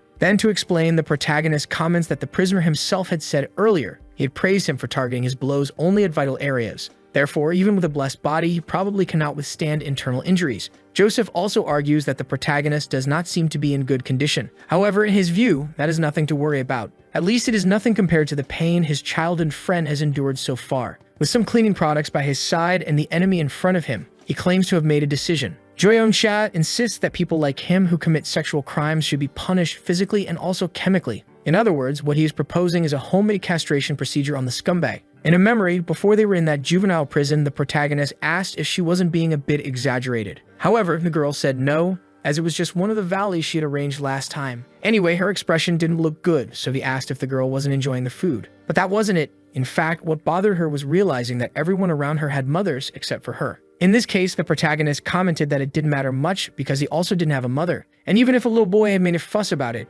he didn't think it was that hard to live like this. Anyway, the girl cut him off, reminding him that they had made a promise that she would definitely come back. And then she asked if the boy knew the meaning of her tattoo. "I will keep waiting for you." That was the message she intended to write on her chest, out of love for her mother. Returning to the current moment inside the bus, the protagonist asks Loman to hold on just a little longer, because it won't take long to end all that confusion. And as he said before, the punishment for that criminal right in front of them would be done so that he would never repeat any of his dirty actions again. Joseph, for his part, shouts that it is frustrating to hear this because he doesn't do anything dirty, but he simply attacks the protagonist, knowing that explaining himself doesn't matter. After all, he himself gets tired of pretending to be a religious man when he is nothing of the sort. However, once again, that chill from before returns. His internal damage starts to worsen as time passes. Then the protagonist asks if he still hasn't understood that the more he moves, the more damage he will receive. The two exchange punches, hitting each other with as much force as they can muster. Joseph tries to understand how the damage from the attack can get even greater. But regarding that, the protagonist says he can go ahead and test it.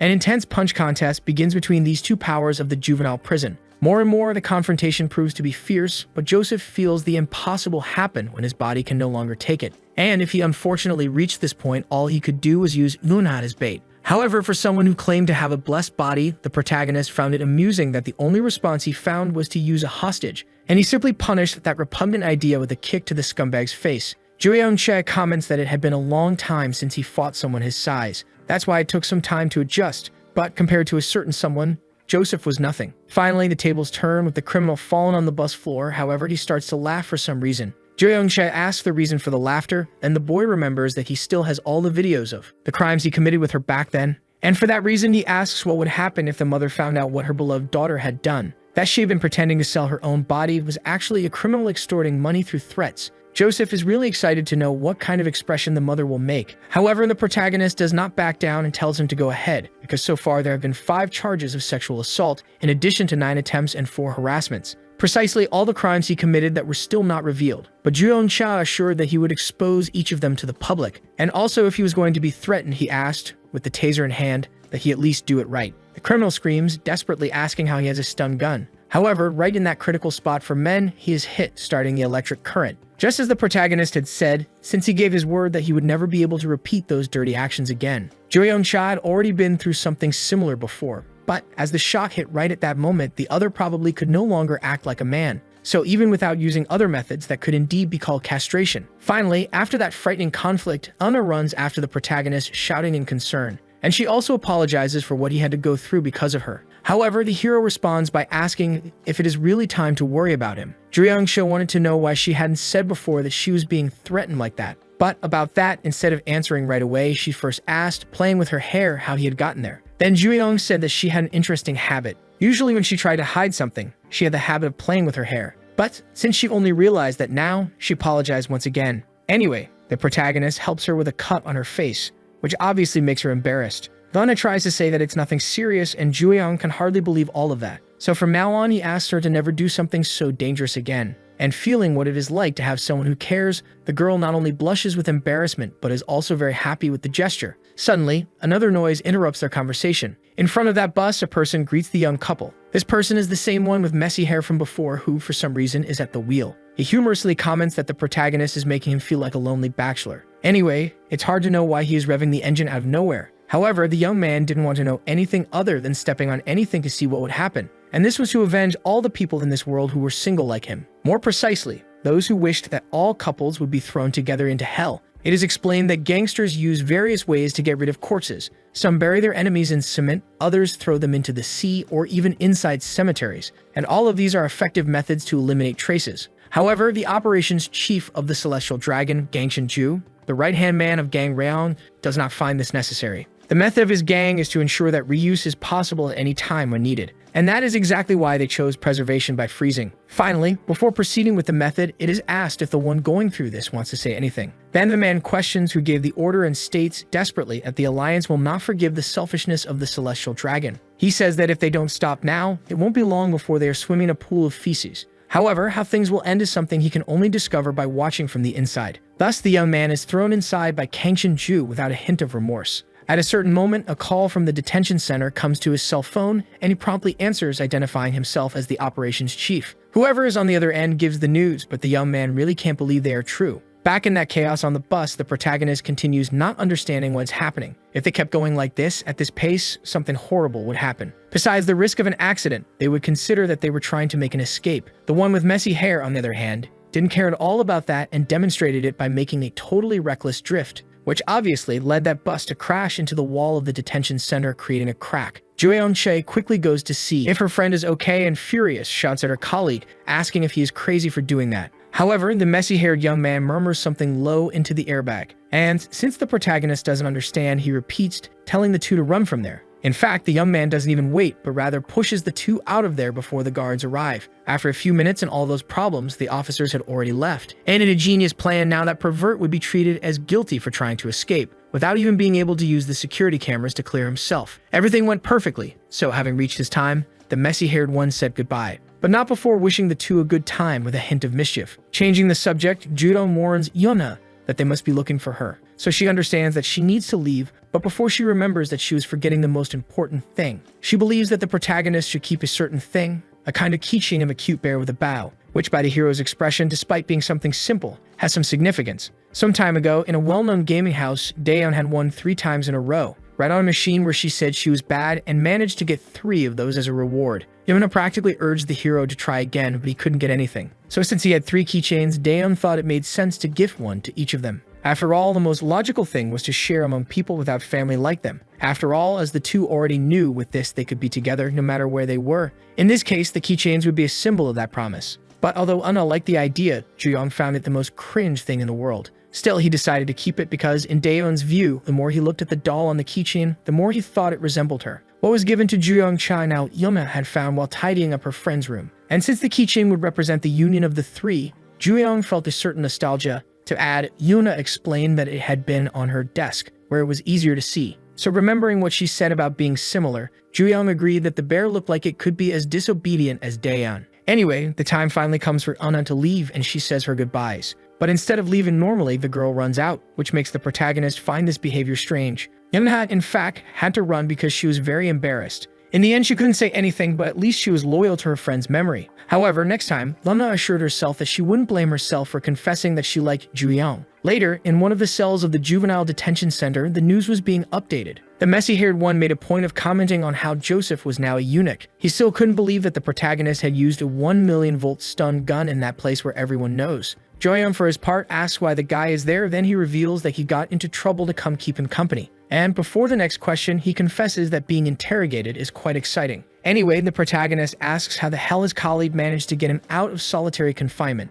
After all, the prison officer clearly said that this place was being monitored, and not only did he free him, but he also managed to borrow a taser. But since he was also the one who reported Joseph's crimes, the protagonist asks for his identity. However, despite having dealt with the interrogation so far, the boy decided to keep it a secret, and in any case, he had clearly already proven himself. Therefore, the protagonist rewarded him with a ring that made him punch the air in joy. Getting straight to the point, the hero asks what kind of help his new ally wants. However, silence fills the room as soon as he finishes speaking. because unbelievably, at the moment of receiving his reward, the messy-haired guy had fallen asleep. Jueyoung felt powerless in the conversation, but under the moonlight of the night, he took that bear keychain given by his old friend, determined to do something. That same night, a little way from the solitary confinement of just a while ago, a luxury car approaches through the forest. And from there, a woman steps out, relieved not to have died on the trip. This is Haiwen Yu, an associate of the Celestial Dragon and a close associate of Gang Ryan, and now she's really curious to know why he built the Celestial Pavilion on top of the mountain. For the girl, the guy could have simply bought a luxury building in the city center, being the number 2 of the gang. In any case, she was sure he had a peculiar taste.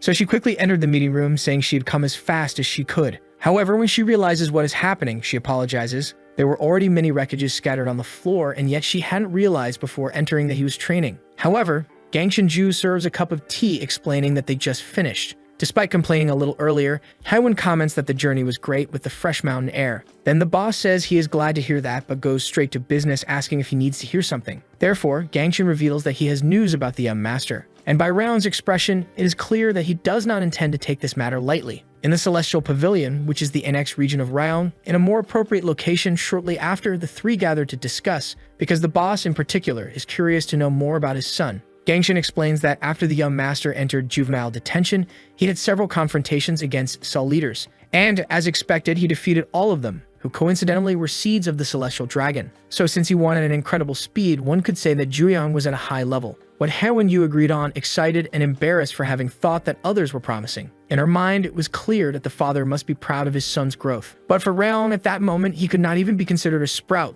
let alone a flower. In fact, he would only be a shoot, the first stage of a plant when it spreads its roots. It had been some time since he entered prison, but he had only faced a few leaders. And in the chief's view, if he were indeed his son, he would have shown more noteworthy achievements. So to give that little help that was missing, the chief states that they should put into practice the method to advance the blooming. Back to the daily life in prison, 3 students are startled by a scream. They even try to understand what they heard, but Yuntek Choi orders them to burn, as he had already said. Everyone tries to say it was just a joke, but talking without acting is something that deeply irritates the prisoner. Before being imprisoned, he was a normal high school student, or maybe not so normal, since he showed everyone how to discipline someone. More specifically, how to discipline his teacher, Mr. Kim. From what he had analyzed, the teacher was the type who talked without acting, so he made sure to keep the talker quiet in his own way. At another moment, other victims of his could barely respond, but Yuntaek ordered them to stand up. In the end, he ended up in prison for disobeying court orders and reacting with aggression. Back to the present moment, a subordinate comments that he has some news about the newcomer. After passing it on, what reaches Yuntaek is that Jueyoung thinks he is the king of the jungle. So as he usually does, he decides it's time to show the boy his place.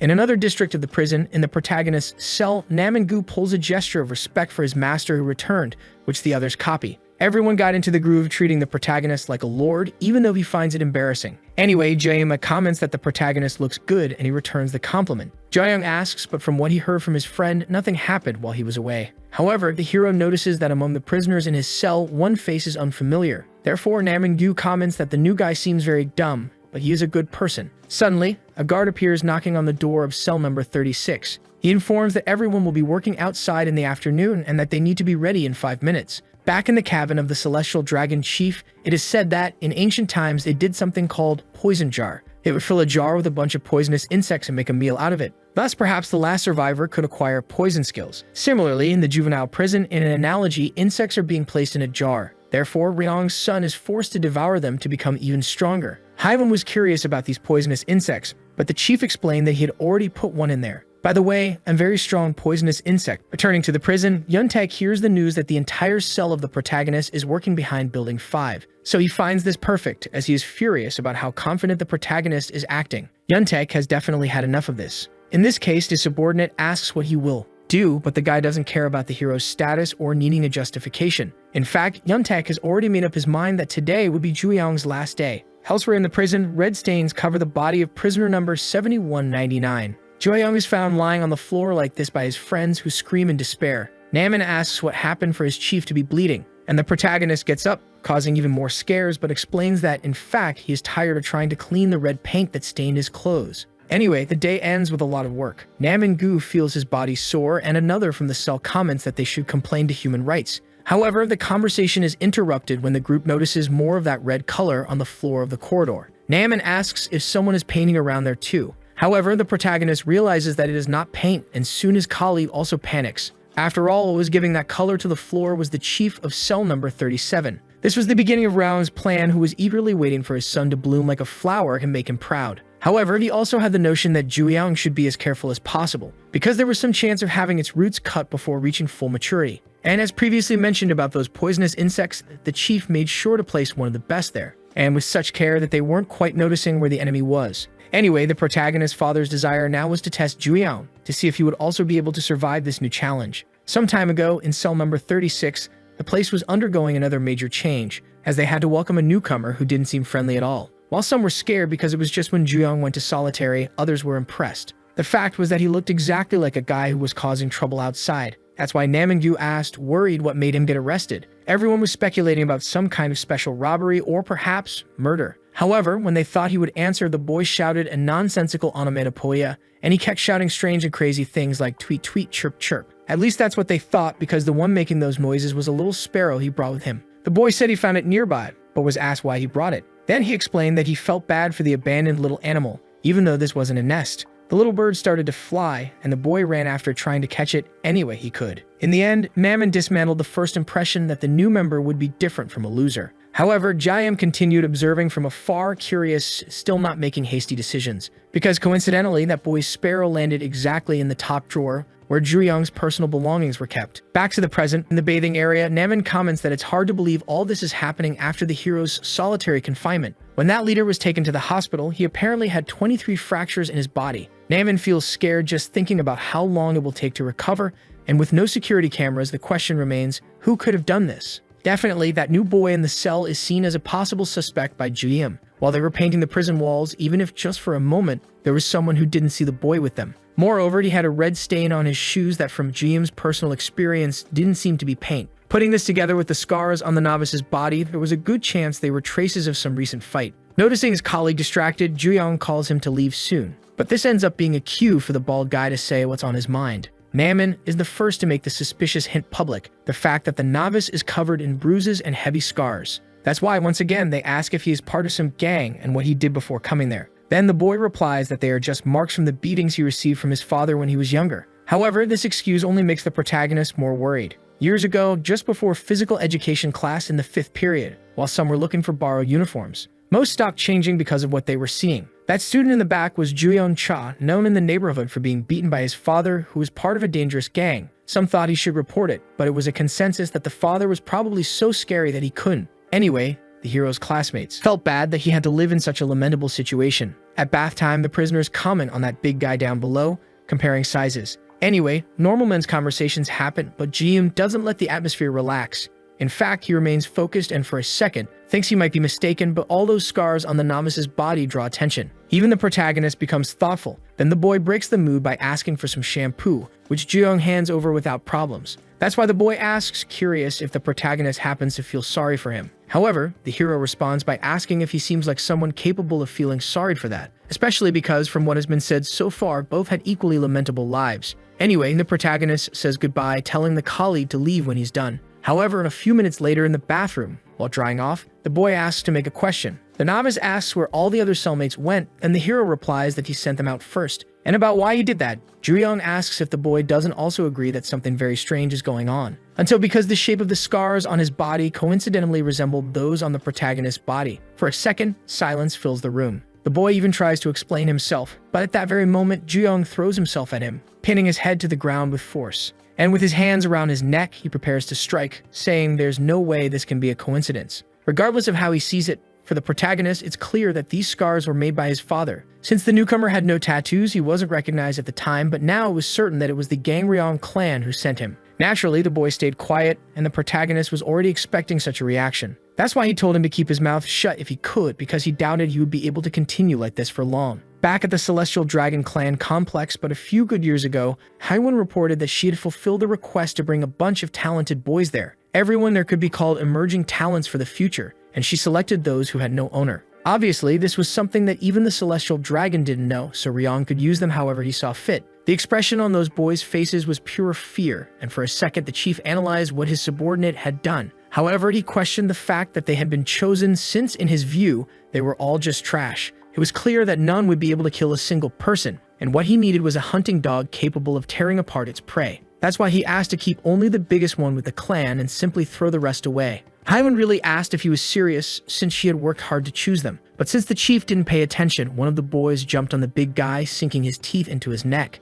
And by doing that without hesitating at all, the chief smiled because those were the eyes of a fierce dog he was looking for. Therefore, from that moment on, that child was allowed to call Round father. Back in the present, after being pressed against the wall, the newcomer starts to speak. And without much beating around the bush, he reveals that he is that person's hunting dog, which makes the protagonist curious but also worried. He found it strange that the boy had no tattoos, so he wouldn't be an affiliate of the Celestial Dragon, but rather a personal choice of Round. Anyway, the protagonist continues to press the suspicious colleague against the wall in this type of interrogation. And since he is the hunting dog, he asks why they are in the same cell. Moreover, he wants to know why he eliminated the leader of Cell 37. Even having so many opportunities to attack, the boy stayed observing from afar. All of this made Juyong want to know immediately why Round had put him there. The boy continues to say nothing, with his neck squeezed by the protagonist's hands. However, Juyong finally loses his patience and starts to squeeze harder. With both hands, he questions whether the boy will remain silent until the end and begins dragging him along the walls of the place, breaking everything at an insane speed. Until he ends up throwing the newcomer into another corner of the bathroom, with even more force than before. He starts to bleed, and the protagonist doesn't even think about releasing the boy's neck. Those damn memories of when he was a child and got beaten by that man were resurfacing.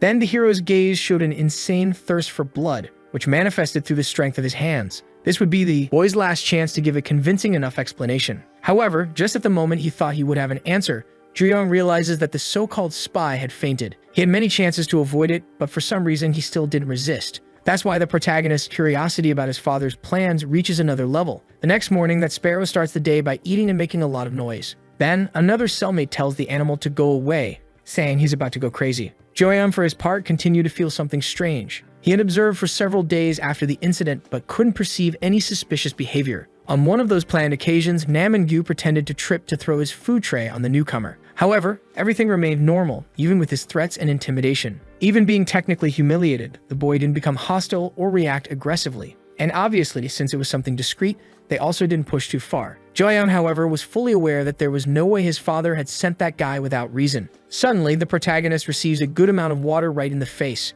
Then Jiyama asks if he is okay, but Nam-in-gu seems much more worried, since he was trying to hit the bald guy with his water cannon and not the leader. Anyway, even though he hadn't done anything so far, that rookie continued to show some kind of intent. A few hours later, already at night, in the middle of a strong wind, Nam-in-gu assured that he would kill someone, especially since they had been sent to clean the hillside for no reason at a time when they should have been sleeping. Moreover, it would only be the four of them, so Juyong wanted them to finish quickly so they could leave. Joyeon thinks that the situation is definitely strange. The prison guard had chosen only the four of them to do this, and the timing only made it seem like something was wrong. As the work of cutting those weeds unfolds, the rookie asks if GM happens to be close to the protagonist, which confuses him. But for him, this confusion is not a problem, as it sounds like a sufficient response to attack without thinking. After all, this had been the conclusion he reached after those long days. Namin arrives at a terrible moment to ask the bald guy to switch roles with him. And coincidentally, this time he is also the first to notice and warn the others with a loud shout. Joyeon doesn't take long to arrive and ask what is happening. However, the blade in the rookie's hand revealed everything, along with the chaotic scene and his words about the hero being late. Anyway, at least now it was no longer necessary to say what the intention of whoever sent him there was. Returning to Round's base sometime in the past, the rookie was praised for becoming a bit smarter. Now he already possessed the teeth of a hunting dog that tears the prey's neck. And if it were up to his father, the boy claimed he would kill anyone without hesitation. That was good to hear, as it was exactly how it should be. Moreover, coincidentally, Raon informed him that he had arrived at the right time to help with a certain request. The first of these requests was to enter the protagonist's territory and eliminate any external interference. The second was to observe Juyong in his daily routine and identify the people closest to him. And finally, the third, but not least important, was to kill those dear colleagues right in front of the hero. And all of this so that he could become the strongest son, just as Juyong had already predicted. Suddenly, two people start commenting that the rookie's father is completely crazy, which makes him as scared as someone seeing a ghost. Because despite having hit the vital points, both Juyong and Namin were still standing. Of all the things they had, the two had put pigskin on the abdomen for precautionary reasons. Juyong knew well what Raon wanted, to make the son stronger, and wondered how far he could go. However, he never imagined he would actually use that dirty method again. Anyway, Juyong is not surprised that he continues to be as repugnant as he has always been. And now that he has evidence incriminating the rookie, he sends him flying with a powerful punch. After all, Juyong simply can't stand dealing with situations like this anymore. A long time ago, that rookie was abandoned by who should have been his father. and then he was abandoned again by who should have been his mother in a humiliating situation. In the end, even those behind the management of the orphanage abandoned him, and when he threw himself onto the streets and followed the path of crime, who should have been his new family also sold him. When he arrived, all he heard were complaints, as he had been sold as healthy, but he was too thin. Anyway, it was hard to know if he would be useful, and they were whispering that perhaps they should pass him on. However, at that moment when the boy was abandoned for the last time, he decided to make a decision about his own life and ran away. His idea was simply to do everything for whoever took him in as long as he wasn't abandoned again. That was the story of the life of the new cell member from Haiwon's perspective. So as he was walking down the street like a little puppy, she simply picked him up and brought him to the boss.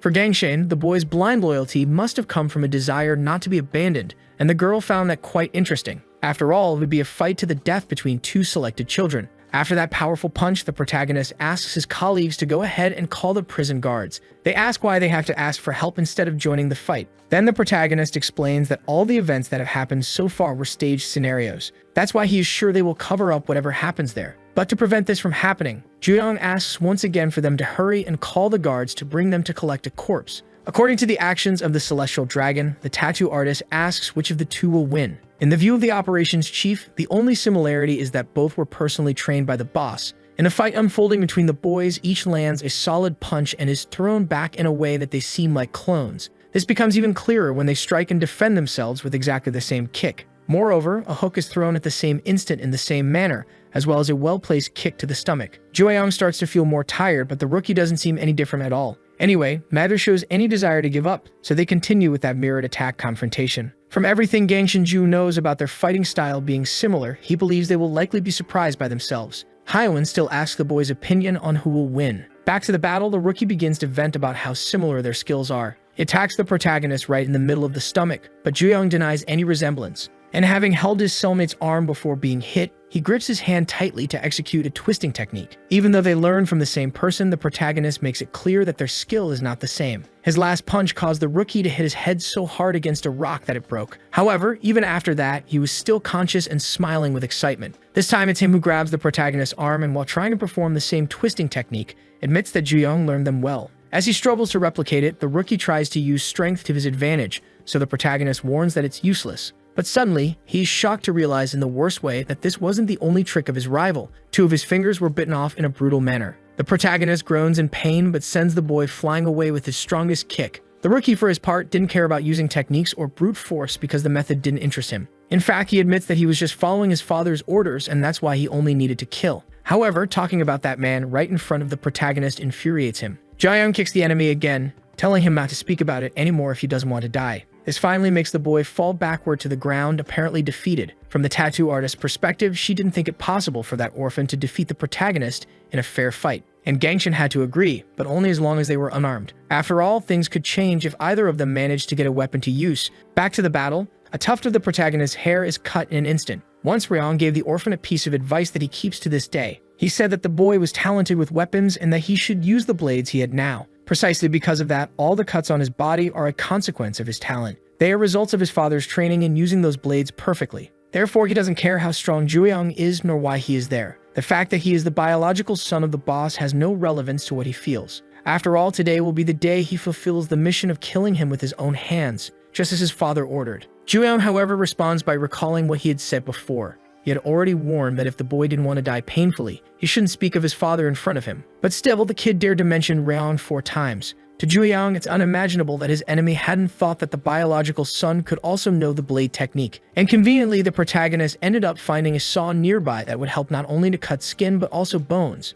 So because the rookie mentioned his father's name 4 times that day, Jueyong assured he would cut him into 4 pieces as punishment. The greatest swordsman in Japan is known by the name of Miyamoto Musashi. He's remembered for having won over 60 battles, and the fencing he used was called the dual sword style, a combat style that soon became the terror of many swordsmen due to its highly destructive killing power. During the fierce battle between the blades of the 2 prisoners, sons of Ryong, Jueyong manages to perceive the enemy's movement as being this so-called dual sword style. With his speed and the psychological pressure of wielding 2 swords, he creates unpredictable and irregular cuts, what in fact makes him a more dangerous opponent than the protagonist imagined. The gazes of the 2 cross in a new powerful attack that creates a shockwave. For the orphan that saw the protagonist is just an industrial tool for cutting wood, which is very different from the fencing passed down by swordsmen over hundreds or even thousands of years. And in his view, a simple saw would not be enough to replicate that. Moreover, that orphan had practiced fencing with maximum vigor since he could remember, and trained precisely with those two swords he now wielded, given to him by his father. Before, he had been taught the vital points of arteries and organs like the heart. If he attacked correctly, the person would be unconscious in a few minutes from blood loss. But the opponents would not be puppets, so they would fight and resist, making it almost impossible to aim accurately in real combat. That said, what they needed to do was reduce the enemy's chances of survival with a combined attack, and without hesitating for a moment to take the opponent's life. Keeping in mind that the fate of a hunting dog that does not do its job is to be abandoned. The next day would be the day of the test, so the supervisor let the boys rest. Among them, the orphan stayed in the corner, and that's why someone went to ask if the noise they heard was his stomach growling. A friendly boy asked if he was the newbie brought by his father, and since he had made an egg to eat, wanted to share. He didn't know much about other subjects, but he made an incredible fried rice. So despite being suspicious, the orphan ate like someone who had been hungry for days. Anyway, the boy knew that the other was there because he had no family and thus introduced himself as Hino, assuring that from that moment on, he would always help him. However, the fate of that friendly boy was not good, and his decision to help that orphan was even worse. In any case, in the test the next day, when the chief was watching, he gave the orphan his approval. The fact that the most skilled child had died in the test happened due to a momentary hesitation. But only someone with unwavering cruelty deserved to be his hunting dog. Because of that, those blades today were thrown at the orphan's feet, because from that moment on, those two blades would be his hunting dog's fangs. The orphan was abandoned by everyone, including a gang of fugitives, but the one who took him in did so willingly, and in the boy's view, gave him a new life. So for him, yes, Raon was considered a true father. As he dodges, the protagonist realizes he is getting cornered. From his gaze, concern begins to grow, and the orphan simply attacks everything in front of him without caring. Be they his cellmates or strangers he has never met, he guarantees he can kill them all. And in his opinion, Juyong is no different. So he advances, claiming he will sink his fangs deep into his neck. In the midst of those attacks, the orphan notices something strange. In his view, anyone can see that the protagonist is the prey. No matter how big the predator is, he is doomed to retreat under this kind of pressure. That's why the boy asks why the protagonist has the eyes of a hunter. Years ago, a knife was placed in the hero's hand with the purpose of stabbing his old man. Raeyong said that just once was enough because if he kept swinging his blade without hitting the vital points, it would be useless. The father stated that when his son faced an opponent with a sword in the future, he should not worry about the number of attacks. He should try to avoid fatal injuries and just wait for the opportunity when the opponent showed an opening to thrust his blade. When wielding a sword, he should be prepared to kill his opponent. After all, if he couldn't do that like on that day, that same sword would stab him in the heart. Back to the fight between the two, still fierce, the orphan's blades cross with the protagonist's saw, and a new attack seems to be the one that will finish the hero. However, his hunter's eyes show enough determination to scare the opponent. Clearly, he had been enduring the attacks, clearly wanting to do something about it. However, the orphan advances, saying it is useless to resist, because everything will end with this last blow. But when he gets close enough, Juyong finally finds the vital point he needed, and this time he doesn't miss the chance to end the fight once and for all, making the red color cover the entire ground. Juyong remained on the defensive, waiting for the right moment when his big move would be executed. But, as the orphan had said, the saw is a bit uncomfortable, especially because if he had a sword to use instead of it, it would be the enemy's neck that would have been cut, not half the tree. At this moment in the fight, those words from the old man return to the protagonist's mind. Then he thinks that it's not as if a saw doesn't have its advantages. The pain caused by the saw's jagged teeth tearing through flesh and the agony of feeling the dull metal scraping against bone would generate an indescribable torment, and compared to the cut of a sword, the pain he was about to inflict would be nothing. Despite all the threats, the orphan asks if the protagonist is really as confident as he claims. He questions how someone who has never killed a person in their life could do it now. The orphan practically mocks, asking to be killed, since if not, he will take revenge by going after Juyong's loved ones. And finally, he promises to drive his blade right into the hero's chest. Because of this threat, Juyong takes the situation seriously and comments that he has a special talent for irritating people, thus concluding the confrontation with one last move. However, the blade ends up not hitting the opponent's face as planned, as it breaks in half during the attack. In the end, the protagonist comments that he doesn't need to do this himself, since in his opinion, he can simply leave the boy there to bleed until he passes out. However, the orphan knew well what was happening. When Juyong pulled the saw, he broke the blade on purpose, but the boy's hunting dog mind couldn't understand the reason. Returning to the prison corridor where the infirmary is located,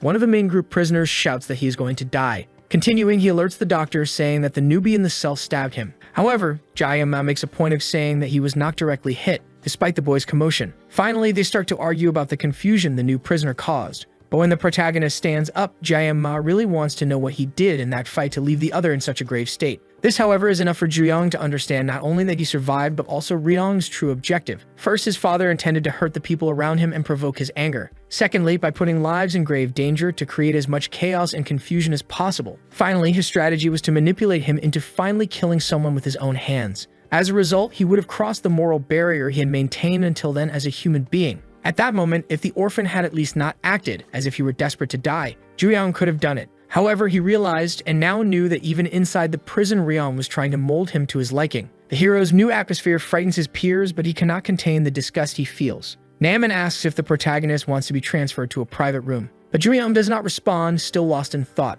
He didn't want to be misunderstood by his father, as taking control of the juvenile prison was his true goal. However, Juyong was determined to deal with everything else in his own way. In an ambulance, speeding away from the prison, that orphan receives serum while being attended to by a nurse. At a certain moment, he wakes up but cannot thank for still being alive. His situation reminds him of a moment from childhood when two men were trying to restrain a dog. In their view, even if it was an animal, he should have realized he was being abandoned, despite having hunted pheasants and rabbits. At his peak, when a hunting dog fails to do its job, this is what happens. At another moment, when a collie had a failure, the father said he was disappointed, and repeated the phrase, saying that a hunting dog that doesn't work well is useless. Therefore, even though he was a child, he ordered that boy to be thrown away. Having remembered all this, despair begins to take over. The boy quickly removes the accesses he has in his veins and runs, afraid of being abandoned. If he returned like this, he would be discarded by his father, and he hated that, so he needed to complete his mission. The problem was that, for some reason, the door wouldn't open. But that reason appeared behind him, asking if he was trying to escape from the gang. Gangshin explains firsthand that a dog that tries to break its collar is immediately discarded. Then he asks if the boy has any last words, but even having been betrayed, he simply thanks,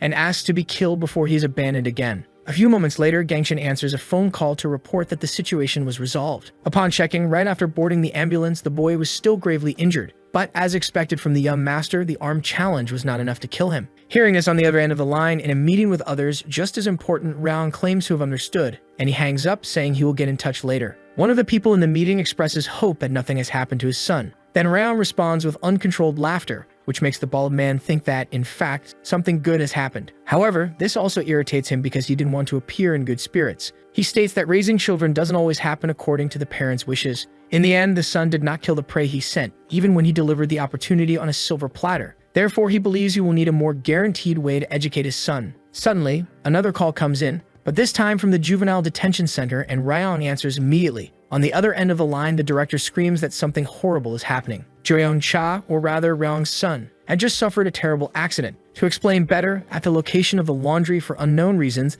the protagonist began to cause a commotion. Regarding the commotion, Ryong asks the director to explain further. Soon after recovering, Juyong went to a rather hostile place where he provoked several enemies. This time, his actions would truly put him in danger, and particularly, in the director's view, the greatest chance was that he wouldn't make it out alive. Many days ago in winter, Ryong once went to the east of Siberia, a place where the federal government could not intervene to strike a weapons deal with the Russian mafia. But in the meeting area, there were dismembered mafia corpses everywhere, and in that same place, the boss came face to face with a kind of giant bear. It was at that moment he realized, in the face of absolute fear, that even he, Ryong Cha, could not react depending on the danger. As this story was being told to the protagonist, he asked about the bear's skin, and the father replied that he had hunted it long ago with his own hands. Still, according to the boss's words, the animal had torn the entire mafia to pieces. However, Ryong made a point of saying that it was possible to win as long as one knew how to deal with that. Soon the protagonist would be in high school, and it was time to plant this idea in his mind. The only way to transcend the limits of the abilities granted to the human species would only be achieved through a transcendent heart.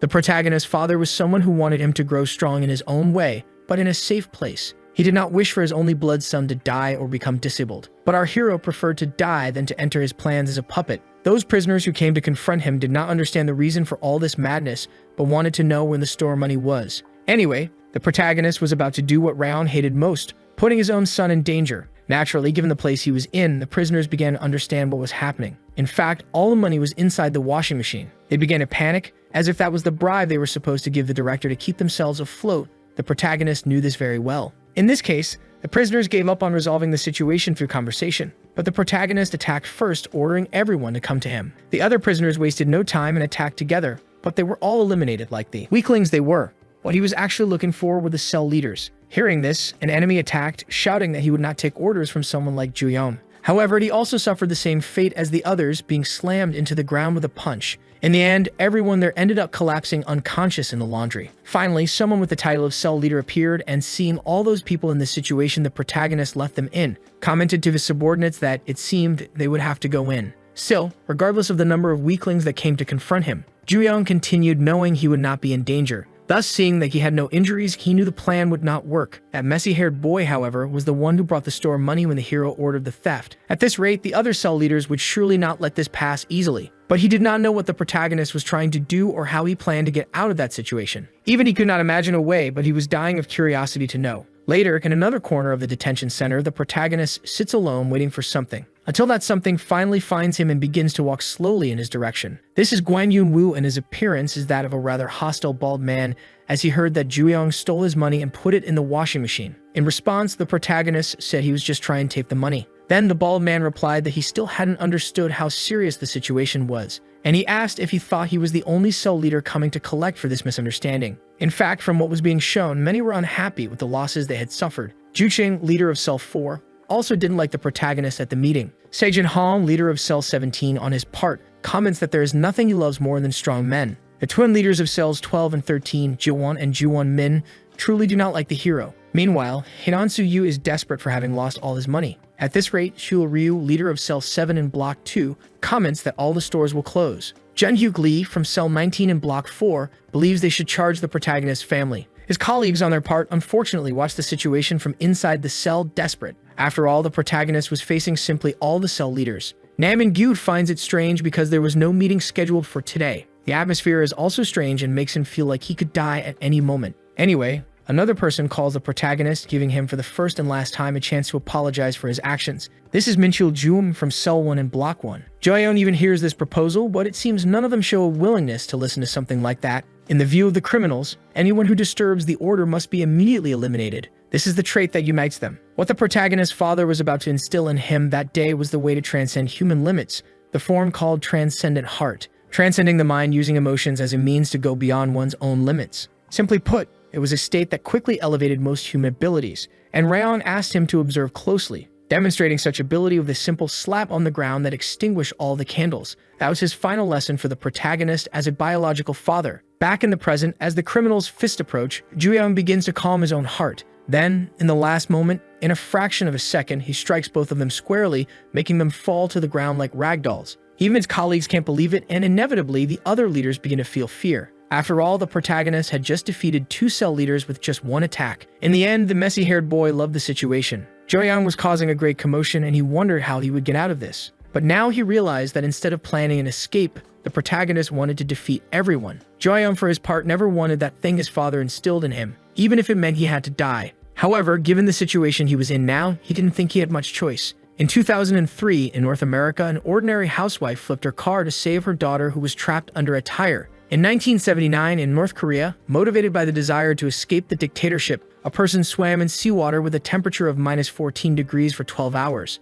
In 1732, in Africa, a man driven by a burning desire for revenge against a rival tribe fought for 47 seconds wielding a spear even after his heart stopped beating. Similar to these scenarios, sometimes in this world, superhuman phenomena occur where humans surpass their own capabilities. This is not about miracles or incredible coincidences of fate, but rather about emotions. Emotion amplified to such an extreme in response to the situation faced, to the point of impacting the body itself. This is called transcendent heart, which is the only way for a human being to transcend the limitations imposed by their own species. And at that very moment, the emotion that completely filled the protagonist's heart as he entered the transcendent heart stage was definitely nothing other than an intense anger directed at the figure of his father, Gang Ryeon. In the director's office, he despairs, asking if what he is seeing is real. Jo-young, along with the leaders of the other cells, was doing something unthinkable in the prison yard. Back to the fight, Jo-young comments that he would rather die than use this, but it seemed that nonetheless he didn't have much choice, especially since he needed to fill his head with thoughts related to him to activate the ability, and something like that was definitely the worst case scenario.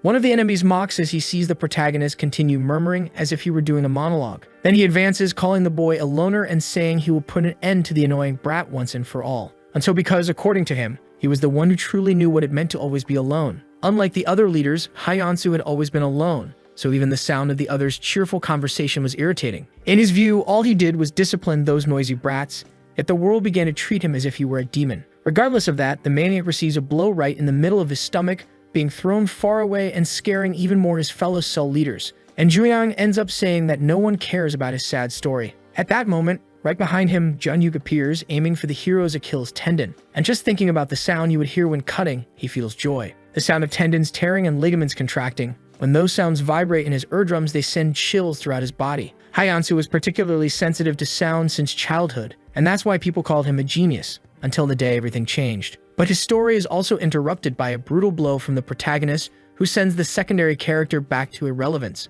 In the protagonist's cell, his colleagues can't understand how he defeated 4 big fish so quickly. Joyeon, for his part, shows no fear and tells all the remaining enemies to keep coming. Then, one of the bravest accepts the challenge and attacks the boy, throwing him against the wall. This time, Chul takes on the role of ending the fight. In Chul's life, defeat is a word that does not exist in his dictionary. Or rather, he couldn't afford to have it present in his dictionary. To protect his people, he needed to win, no matter what happened. However, in a somewhat funny way, he also had his face smashed with a single blow from the protagonist, which made him fly like Superman and land like a rotten tomato. Juyoung tries to warn that while using that, it's as if he were invincible. But this time, the twins take the initiative to attack, believing it will be different. Jiwon and Juwon initiate the charge, and along with it, a brief origin story. They were newborn babies, but they never even got to see their mother's eyes. As time passed, that cold gaze began to turn into brutal abuse. However, this time it was the protagonist who was abusing, with ignorant punches that even cut through the flashbacks. After all, they had made the mistake of mentioning the word family in front of him. From atop one of the prison buildings, the messy-haired boy wanted to know what made the hero so confident to cause all this chaos.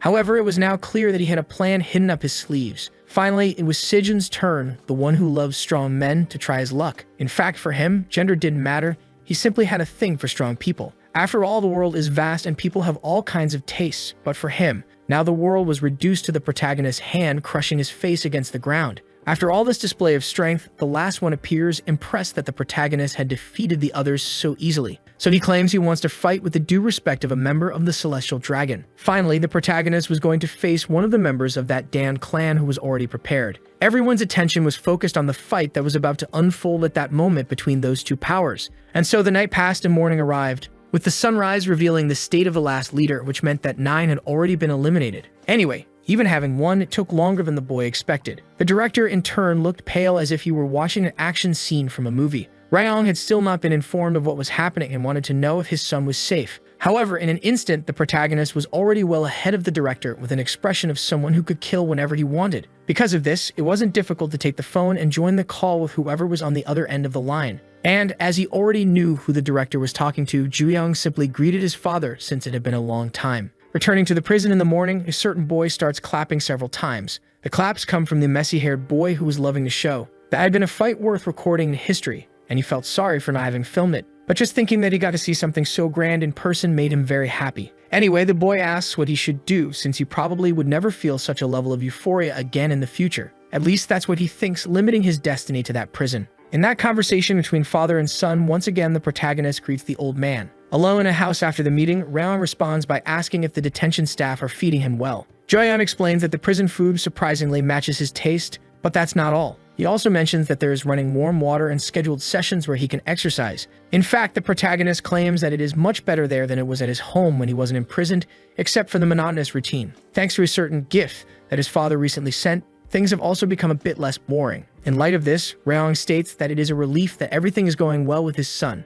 But getting straight to the point that matters most, he asks what led him to do something so reckless. Then the hero responds that he wishes to leave that place and the grips that control the prison. The father tries to confirm, and the answer comes back the same right away. After all, he realized something that changed everything. He realized that that place, which he thought was just fiction, really exists. Finally, the protagonist also cuts off his father when he tries to say something, merely advising him to clean his neck for when the time comes to be cut, which, despite still being a distant reality, leaves the father quite reflective. In the prison director's office, a widespread punishment was taking place. After all, it seemed they wanted to lose their jobs, since none managed to stop a single cell leader. This time, the director knows that the protagonist is in real trouble, even with so many guards, so they apologize. In the end, the scale of the incident was so great that the director begins to think it will be too difficult to deal with him now. At that moment, one of the guards starts to understand what the chief is trying to say. What he intends now is to send Juyoung to the other place. The director wishes to avoid this at all costs, as Rayon will certainly freak out if he finds out. After all, there is no father in the world who wants to see his son being sent to a place like that.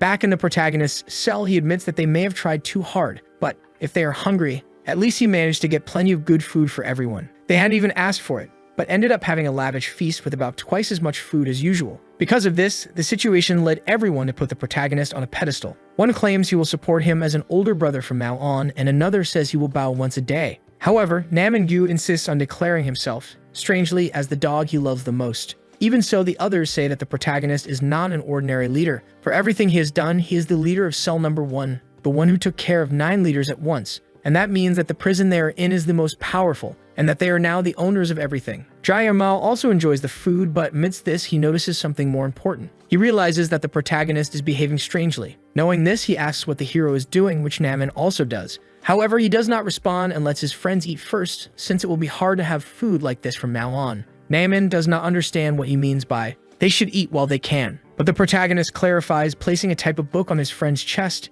just in case he needs it. Seeing how good Namin is at lying, the hero believes he is a smart guy. Therefore, if he has nothing else to do, he told him to study. What made him so confident that it made Namin think he might be able to get into Seoul University. On the other hand, Jaehyum also did not miss out and received a gift. Namin feels jealous right away, thinking that his book must be better. However, since the protagonist noticed that he was always scribbling in the agenda alone, he gave this so he could write a letter to his family, so that his parents wouldn't have to worry about him anymore. And since the protagonist had no one to send letters to, he thought it was good to do this. In the end, the two realize that there is something strange about the hero. First, he asked for a ton of chicken, and now he is giving things away and saying words he has never said, as if he were about to go very far and never come back. It doesn't take long for the protagonist to admit, since he knew well that Namin, in particular, was quick to notice how things were unfolding. At that moment, a guard appears calling prisoner number 1799 to gather all his belongings and leave. He also asks if they have finished their goodbyes, which leaves everyone a bit confused. Initially, they think he's being transferred to another solitary confinement. However, the hero explains that because of what he did, his friends will no longer see him in that prison, at least from now. He says he has something he needs to do and that leaving is part of the plan to achieve what he wants. Namin, in turn, shouts for him to wait because they haven't had a proper goodbye yet. However, the protagonist simply thanks him, saying he wasn't bored during his time there. And smiling, he states that it was also fun but assures them they won't meet again, at least not in that prison. In the end, Namin is the one who responds with gratitude for everything the hero did. And as you mentioned before, Jaehyum reminds him that his sentence is 20 years. Therefore, he asks him to visit when he can so he won't get bored. But Jaehyum leaves the idea hanging that maybe it won't be that long. Back at the Celestial Dragon base, some decorative items are destroyed. In fact, much more than simple decorations. After all, a father was angry with his son. Raon was furious, enraged that his son had no idea how much he cares. In his view, it was still not the time for Ju-young to destroy that place. Because what awaits an insect that escapes from a jar is simply another, even bigger jar with a more poisonous insect. So all he can do is hope his son stays focused. On the night of the same day, the guard accompanying the protagonist asks if he knows where they are going. Although it is confidential, he believes he can share it now. He then reveals that there is another prison beyond the first section juvenile prison, one that has never been disclosed to the public. Within that same structure is the second section juvenile detention. This is the first time the protagonist has gotten so close to that place. Before, he knew he needed to think of the quickest way to escape his father's clutches until he finally reached his neck. In this case, the one with messy hair had given an idea, a rumor that circulated like an urban legend. They said that was not the only juvenile prison existing there. They said that behind the trees, behind the cells, there was another detention center for those who messed everything up, which seemed completely absurd. Anyway, the boy only shared it for fun and asked him not to think too much about it. But since the topic was mentioned, the protagonist decided to ask for one last favor. About all the money that the cell leaders used to bribe the director, he thought it would be a good idea to steal it all. Back to the present, after a not so long walk, the two arrive at the place where the protagonist will stay from now on. This is the facility that holds prisoners who are out of any kind of control. The place where our hero is now is the prison that can be called the second section of the Juvenile Detention Center.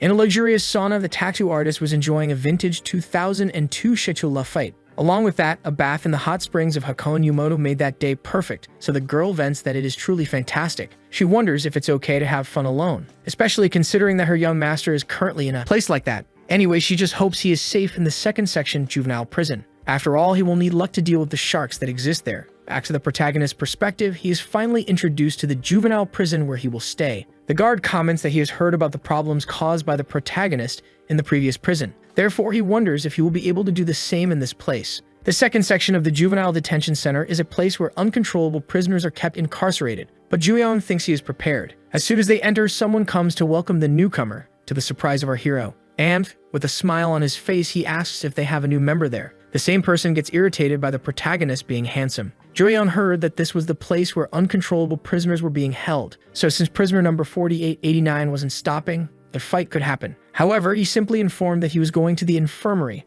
and that he had already communicated this earlier. Therefore, the guard remembered and continued showing the place to our hero, who began to find things strange. After all, everyone he saw around him didn't seem like uncontrollable prisoners. In fact, the young people beside him all seemed to be ordinary prisoners. Just for that reason, the place was so mysterious, and the feeling of discomfort grew even stronger. The guard asks if the hero is surprised that the environment seems more normal than expected. However, he warns that soon he will discover the secret that makes that place so different. It is said that just ahead is the director's office, and before entering the room, a painting of a bleeding megalodon biting its prey catches the eye. Both the fish and the corals, the sand, the ambient temperature, and the proper humidity are important. In addition, light for 8 to 12 hours with the correct pH and balanced oxygen. If one creates such an environment and common glass tank, it is said that they will have an ecosystem in their hands, and that there is nothing more beautiful and harmonious. When looking inside this aquarium, the director feels as if he were God. This is Won Ma, director of the second section. He created the system of Section 2 inspired by an aquarium, using order and beauty as a foundation. A common prison has an annual accident rate of over 20%, but here, where they are now, the average is less than a tenth of that. Won considers this achievement something incredible for a place with uncontrollable prisoners. That is why he asks the new inmate what he thinks of this system. Without even hiding it, the protagonist states that he does not understand. But the director makes an effort to make things easier to comprehend. He explains that inside an aquarium there are all kinds of fish, but they do not attack each other as they do in the ocean. And the reason for this is that in the aquarium, disconnected from the outside world, there is a predator at the top of the food chain. This predator is the overwhelming shark, which imposes itself over the others. Unlike the sea, whose space is infinite, in this aquarium the fish have nowhere to run, and the shark at the top keeps them on constant alert just with its presence, preventing them from fighting. Ironically, it is the presence of a predator at the top of the chain that allows for the maintenance of peace. That said, Won asks once again for the protagonist's opinion, since he can now be considered the newest shark present in that inmate aquarium. Regarding the director of Section 2, Haewon comments that he was a famous social and criminal psychologist who participated in conferences abroad. But one day when he came to Korea and was appointed director of a juvenile prison, he surprised everyone. He became a nuisance, even for the Heavenly Dragon. Unlike the director of Section 1, who was easily bought, Won did not respond to any kind of bribery. After all, his real interests were only in the prison system he created, and he called it something like the shark paradox. Thinking that there is such a dark side to a state institution makes one question what the government was thinking. And if focusing on the bad side, what fits that description the most is the director of the place himself. After all, he is truly no joke. That is why, for the first time, Haewon considers that the young master is indeed in danger. Back to the conversation in the director's office, the protagonist asks if that is really the shark. Then Won replies that yes, revealing that all the prisoners he has seen so far were just fish. As for the rest of the composition, he decides not to repeat it, since it was already clear that there was the necessary environment to be an aquarium. As the predator at the top of the food chain, he is the shark and can simply swim as much as he wants. Despite this, the hero responds to the statement saying he really has no idea what the director is talking about.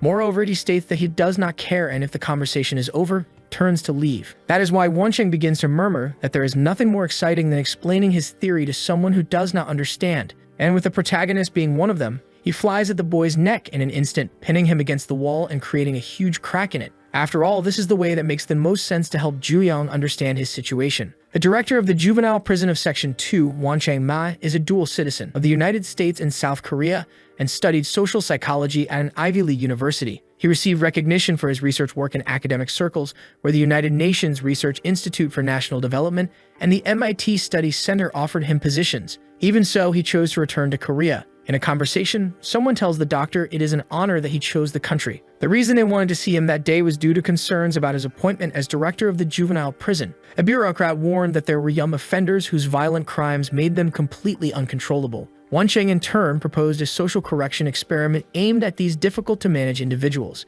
After considerable effort, he managed to gain approval within the legal framework of the country. Still, if the prisoner control experiment failed in that section, everything would be lost. In the end, the reason the government approved Won absurd plan was not only due to his research achievements, but also because of his overwhelming military capability, which allowed him to suppress violent criminals in emergency situations. After all, he was a former member of the United States Special Forces. Moreover, he is also a sociologist, and in his view, one's duty is to explore the phenomena occurring in society. Because of this, holding the protagonist by the neck, he asks what kind of shark he is and lands a monstrous punch that simply destroys everything in its path. Fortunately, when the dust settles, the protagonist had already dodged away, but this only makes the director even more curious. In the blink of an eye, he disappears and reappears behind the boy, determined to clarify these doubts. This time, Wancheng manages to hit the hero squarely right in the middle of the abdomen, causing him to crash backward against a table full of personal belongings. It is said that currently 4 sharks are incarcerated in this prison, and that the director, obviously, differentiated them in his own way. Now, as quickly as possible, while Wancheng attacks relentlessly, he asks the protagonist to show what kind of shark he is. In fact, he practically begs, and finally, what he was looking for happens. For Juyong holds back his attack, making the director feel fear, and soon disappears again, further amplifying that sensation. In contrast, our hero displays an extremely confident expression, completely opposite to what the director had imagined until then. However, at a certain moment, Wancheng starts laughing, saying it's unbelievable spectacular, among other adjectives, including even swear words. Finally, Wancheng calls the guard and asks him to bring a certain thing immediately. He explains that in that prison there is a rank called Special Management. Personally, he prefers to call them sharks, but unfortunately, the superiors did not approve the term due to a lack of sense of humor. In any case, a box with the protagonist's new uniform and a black badge is delivered to him. In most Korean prisons, badges determine the level of dangerousness and the sentence of the inmate, ranging from white to red. But in that prison there are only 2. White badges for general management and black for special management, which in the director's opinion, the protagonist would quickly understand the meaning. Anyway, Wancheng waits until the noises finish, ensuring he is alone, then begins to mentally review that even having attacked 21 times, Juyong incredibly had more opportunities. In the end, he was still surprised as the boy's attitude was as if he didn't even deserve attention. The moment Juyong disappeared was the one that stuck most in his mind. That's why, literally, this was the first time he encountered a case he couldn't classify. Now he wishes to use any possible method to discover both the strength and the true identity of Juyong. However, for now, he can only analyze and wait for him to reveal it on his own. Sometime later, in the Juvenile Detention Center, in the first floor common room hallway, a person screams for a clear reason. After all, the shark was coming to their cell. They comment to their colleague who is obviously scared, but the other one tells him not to worry as he has a plan. First, they would block his line of sight and then use a rope to suffocate him and dispose of the evidence in the toilet. That was the best plan they found to face the great evil called shark. Finally, the said predator, Juyong, arrives at the place asking if he is in the right room. Then the two, still hidden in the shadows, take a deep breath and remember the first step of the plan. Taesun Woo, however, does exactly the opposite of what he said, presenting himself like a loyal puppy. In this case, Yeono Jung has no choice but to go along with it. Finally, Juyong observes the situation calmly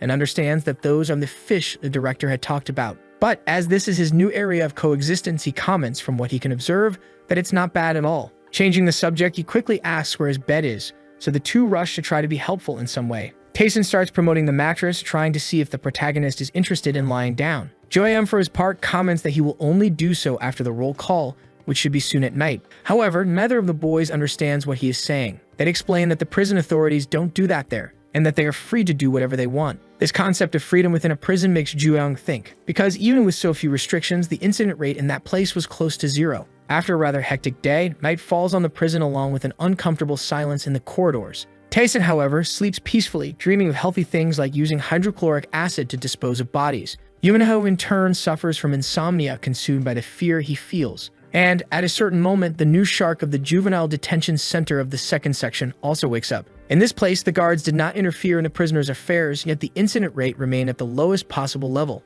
Regarding this, Juyong gets up knowing that the reason is the other 4 sharks incarcerated within this prison. Thus, he thinks more about the concept of sharks there, and, as the environment is completely calm, decides it's time to see with his own eyes who they are. It enters the hero's imagination that beyond that door, he might find the other sharks. However, when he tries, he is in for a surprise. For some reason he still doesn't understand, the door to his cell is locked. It seems that, although the director does not directly interfere in the prison's affairs, that does not mean he does not keep them under control. Therefore, Juyong concludes that there is still much about that place he does not comprehend. But instead of giving up, he becomes determined to discover more. The next morning, while the shark still sleeps, the fish conspire to take him down with a bathroom pipe. Those boys practically fight to see who will be the first to act. However, for the misfortune of both, just at that moment, Juyong opens his eyes, catching them in the act. Fearing for their lives, both Yoonho and Taesun throw themselves to the ground, returning to the positions of loyal dogs. Finally, Juyong comments that he is hungry and therefore asks what time the doors open for meals, which once again leaves the boys confused. After all, the cell doors were already open, to the protagonist's surprise, which he only realizes when they show him. Definitely it was closed, but regarding this, Taesun explains that there is a specific schedule in which the doors open and close automatically. Thus, during the time it is open, he is free to do as he pleases, which in the protagonist's opinion is quite peculiar. In reality, every aspect of this Section 2 is viewed completely differently from Section 1. Meanwhile, in a distant place in a luxurious car, someone comments on a certain injury, but the person in question says it was nothing serious. He claims to have had just a small incident some time ago, and another person in the car does not judge him, thinking he is still too young to fight. Still, for a nameless low-ranking subordinate, calling him there makes the man ask if the boy understands what that means. Jongshin Park, however, never thought his lord would come personally, but the truth is that the boy Juyeon Cha, who had been mentioned, piqued the chief's interest. Therefore, he was willing to see everything with his own eyes. Just by hearing the protagonist's name, Jongshin remembers the amount of trouble he caused. However, just when he thought he was merely a lunatic, he ended up discovering something strange. The truth was that most of the guys he fought were members of the Celestial Dragon. About this information he just revealed, Jongshin explained that he had overheard it during a phone conversation with the director. Additionally, he also heard something like, "I'm going now to where your son is," which led him to discover that Juyeon Cha's father was Gang Ryeon, simply the second in command of the Celestial Dragon clan.